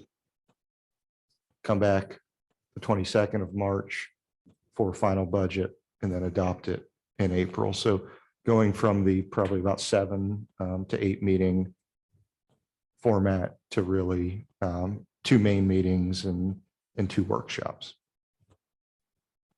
Any feedback on just the process in general? I love the shortened. I think I that's like- great. I- I I think like it, that's Rob. great to be able to I- have a public hearing in April. I mean, that's, Rob, one good thing is if we agree to it in April, it's it don't get into the 4th of July stuff. It's already done. Everything's done. It's definitely more conducive to our schedule. It puts a lot more pressure on our staff to get stuff done in January, but I think this is a schedule that on this year especially, it's very doable. And if we can get a good process this year when our budget is a little less complicated, it'll be something that we can refine next year. So yeah, definitely less meetings. I did read my evaluation that council gave me in the summer. So I hope you guys see that this is part of that. So if the process is good, let's start looking at dates if we don't mind, and just go through that week of the 22nd. And all of these dates have been cleared with the mandatory staff that need to be there. So we know these dates work, but certainly if there's a council that doesn't, we can do it live and just check those dates right now. Yeah. Penciled it in already. Okay. All those, anybody? I'll be out of town. I'll be out of town for some of the weekday ones. There's only two of them. Yeah, the weekday ones I won't be able to, I'll be zooming. Okay. Back to work. And we can provide, On that, with the council exercise that's due March 10th, that's not a meeting time. That's just homework. no, this is, if you remember the previous year, we sent the Excel spreadsheet out to everybody and had them select their yes and no items. That'll be the same thing. And we'll send it out there that Monday. Ask for it back the 10th. We'll get it the 15th. And then we'll wrap that in to our 22nd. But Brian, you got the joke. I mean, I don't see any problem. I'll just go back to last year when we were going through last year's budget, that from residents, we heard, well, it's a done deal. You've already made your decision. Whatever input I come and stand before in May, it doesn't matter what I say. April, right? Is there any way we can let them have a brief say-so before we get to the point? Well, I mean, they're open to the public. Yeah, they can come to the. Well, meetings. they are, right? So they can And come so, to but you know, meetings we're and gonna lose them and they are gonna be in debt. So I'm just, Well, April is their say-so. And so what I see happen traditionally is, we do this in May and June. And we do it in May, nobody shows up. Nobody shows up at all. We get no feedback. They show up in June when we got to close the books out and get moving to the next year. right. So those that, we're going to advertise this public hearing in April now. And we're going to know tonight when that meeting is. And so everybody should now have 120-day notice that come to that April meeting if you have a problem with the budget or you want to see something. And they're not gonna come and sit through the other meetings because they can't speak. They can't say anything. So we're gonna say April 17th. You learn about it, you come to those meetings, but April 17th, if you really want to make a voice and you really want to make a change, you need to come April 17th because that's your place, right? Yep. Yeah, it'll be just like a public hearing tonight. They'll hear, my budget presentation, and then we'll open it up to public comment and people can. But that's still kind of like last year, when you came in June, they knew it was a done, when you came in May, they knew it was a done deal. Then come to the They come to the meetings. meetings. Okay. They've got That's time to at least But listen to Ryan, emails. I hear you, but they don't get to say anything. All they can do is listen during the budget But they can workshops. email us Right, any- there's still a way to communicate. Yeah. We're Okay, not in let's just be Kiusana. sure that we put that out to them and say, this is the process if you want to get a point across to us. So anyone that wants to have, assurance that they're hearing this and that their voice is being heard, I'd recommend that you watch the workshops and the draft budgets, whether or not you comment or not. Right. And through that process, you're going to understand the budget. And then in March 22nd, you're going to see draft 2. That's the budget. My presentation isn't done, but that's the budget. And then you have from March 22nd to April 17th to come up with your objections. And then you come to 17th and you say, I don't like this in the budget. I don't like that in the budget. I watched draft 2 and I don't think we should be giving 401ks to employees. And you come up to 17th and you say that. And then we wait a whole nother 30 days and then you guys vote on it. But March 22nd, we won't know if we're doing a tax increase or not a tax increase, yes or no? Yes. We will know. Yes. Okay, thank you.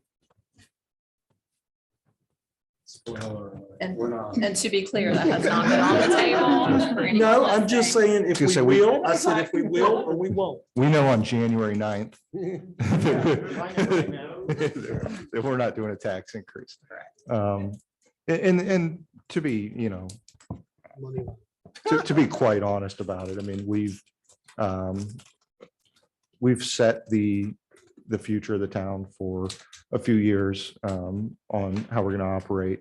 So what we're really going to be looking at are minor changes in our budget process this year. There will be some, major things to discuss project wise and things like that, but we're not talking about adding a police force. We're not talking about building a town hall. We're not, these things aren't on the agenda. We don't have a $20 million park bond referendum, anything like that. So we will have significant stuff, and I do, encourage all the residents to show up in person if possible, get on Zoom, if not possible, watch it on replay on your own time. They're on our website. Be informed, ask the questions. We have a ton of capable staff here that can answer those. We have a lot of very involved council people that respond to our residents. So the information's there, and we'd be glad to provide it. We're quite proud of our budget process every year. So we're not trying to hide anything. I'd like more people that want to listen to us talk about these types of things. Welcome, Mike. I know, I know this might look a little intimate, but this is actually, I think, a pretty substantial flow improvement from And last year. And for your anxiety, Mike, I will say on the beginning, the first two workshops, there's no preparation that needs to be done on that. And then for draft one, we said we're going to send that book out. Because you are new, we'll sit down and explain like, what is this book? What are these things? So you'll get an extra refresher that everybody else has already been through from the previous year to make sure that you understand what we're giving you. And we're not just going to throw it out there. No, there's 10. You're going to get, oh, yes. I think Rick and I can both attest to hearing, well, we'll meet on the eighth meeting and the ninth meeting if we need it. Yeah. So when you give us this few meetings, we're like, cool. I think last year we had 30 hours of meetings in the budget process. That was 20 too many. Yeah, well, this year, I mean, if everything goes as planned, we're looking at it more like 12 to 14 hours. So Yeah, I agree with Rodney in one way. I don't have a problem with the residents getting involved, but tell us what you want early. Don't wait to the end. I think the earlier you get this done, the better it is for Park and Rec, for the parade and the 4th of July, because it takes a lot. Nobody ever had a budget done in April. So that's just my 11 years, they never had it done. We always went into June hoping that it was going to get approved. And I that's think only the 3 sooner we weeks can get into before. the substantive questions, the better. And we'll hit all that. If they're that worried right about off it, the they'll bat. get to Rodney or get to the people that are their spokespeople. If they're that worried about it, they'll get to them to get it done. Rob, I just have some reservations about the February 25th date, because it looks like we're going to be covering every department expenses and revenue. And I understand when we had that 1 day, session, but it was facilitated and, we talked ideas, mission statement, things like that, but this is going to be numbers. And I just want to make sure we don't shortchange any departments in terms of our, attention. No, understood. And let me clarify that you'll get a booklet a week ahead of that. So for instance, like the finance department, at that 25th meeting, we're not going to highlight, as we did in previous years, that gas in the vehicles is up 12%. And say, hey, gas is up. It used to be 5,000, now it's 6,000, and inflation. And we're not going to highlight employee benefits went up, right? Medical costs went up 8%. We're not going to point that out. We're not going to talk about it. We're not going to go through that. We're going to give you guys a week. Some folks really want to dig into that and ask questions about that, and we're glad to answer them. But that's the homework assignment that's part of shortening this up, is to say, okay, here's everybody's operational budget. Do you have any questions? Do you have any questions about the pens and paper and benefit cost and things like that? Because when we get to the 25th, and I'll continue to pick on finance since Brian's here, Brian doesn't have personnel requests and he doesn't have capital requests this year. So his budget's going to be increased based on inflation, and he doesn't have any special programs that he's rolling out. So his executive summary is going to be, hey, we're killing it this year, just like we did last year. And we're not asking for anything. Any questions?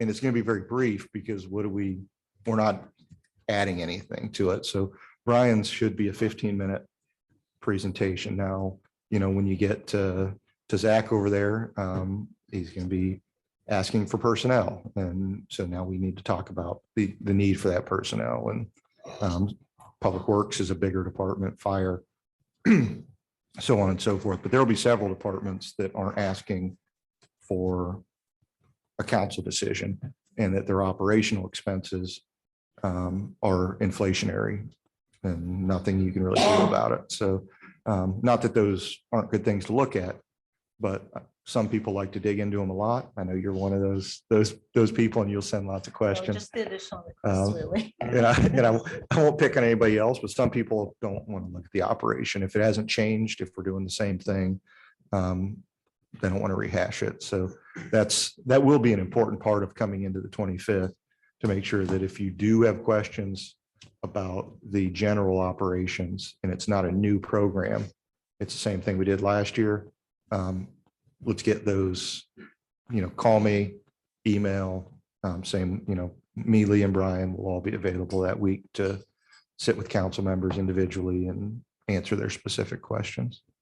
Otherwise, that 25th won't work. You're right. It's too much, because we have probably a half hour to an hour at the beginning of that to go over, here's the models, right? Here's the revenue that we project to bring in. Here's the 10-year model. Here's what this year looks like. Here's what year 5 looks like. And we'll talk about everything that goes into those decisions. And then we'll get into each staff presentation. And we have overflow week before the council assignment. So you've got the week after the 25th to ask questions. We've got 4 Before weeks. before the council assignment, which I'm assuming is us plugging things in the spreadsheet on the 6th through the 10th. So, yeah, so you got a week before and a week Got a after, week.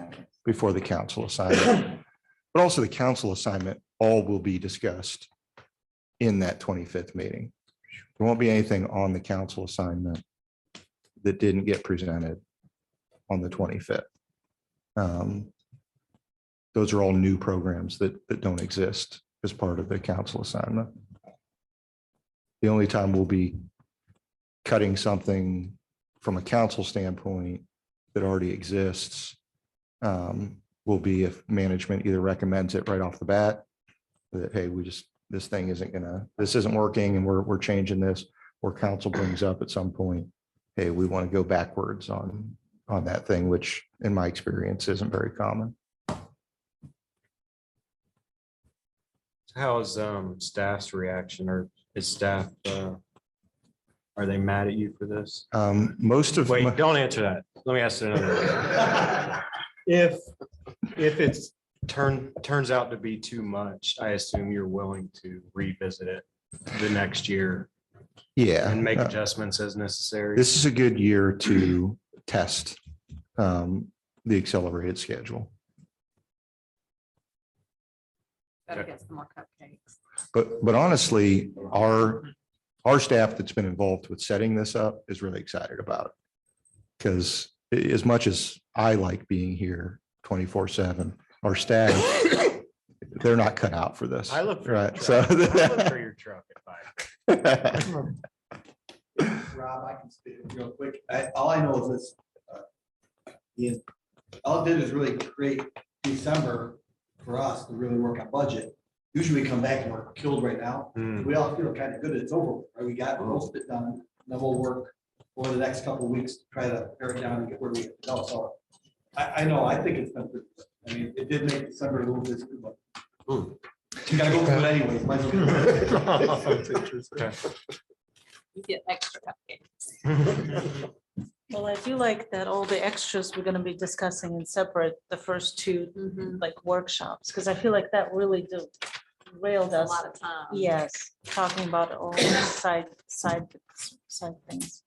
Yeah, it's tough to do both. You can brainstorm or you can stay on point, and you really can't do both. So, we'll send those two meetings to, get all the open-ended items and make sure that we're well prepared for that first actual budget meeting. So Robert, you just looking kind of for a verbal from everyone that this works? Yeah, I mean, I don't know that we don't have to formally do these. We'll just advertise the meetings, but I wanted to make sure council was good with this. And we'll set it, we'll send it to Janet tomorrow, and it'll be on the calendar. Is that good with everyone? Perfect. Can you make up something for Mallory? We haven't heard from Mallory. I liked the budget process too. It was nice. Nobody was all done. And, peaceful. Good job. Brian, Taisha, you want to add to? No, I'm sorry. Just mark down 4 or 5. Right?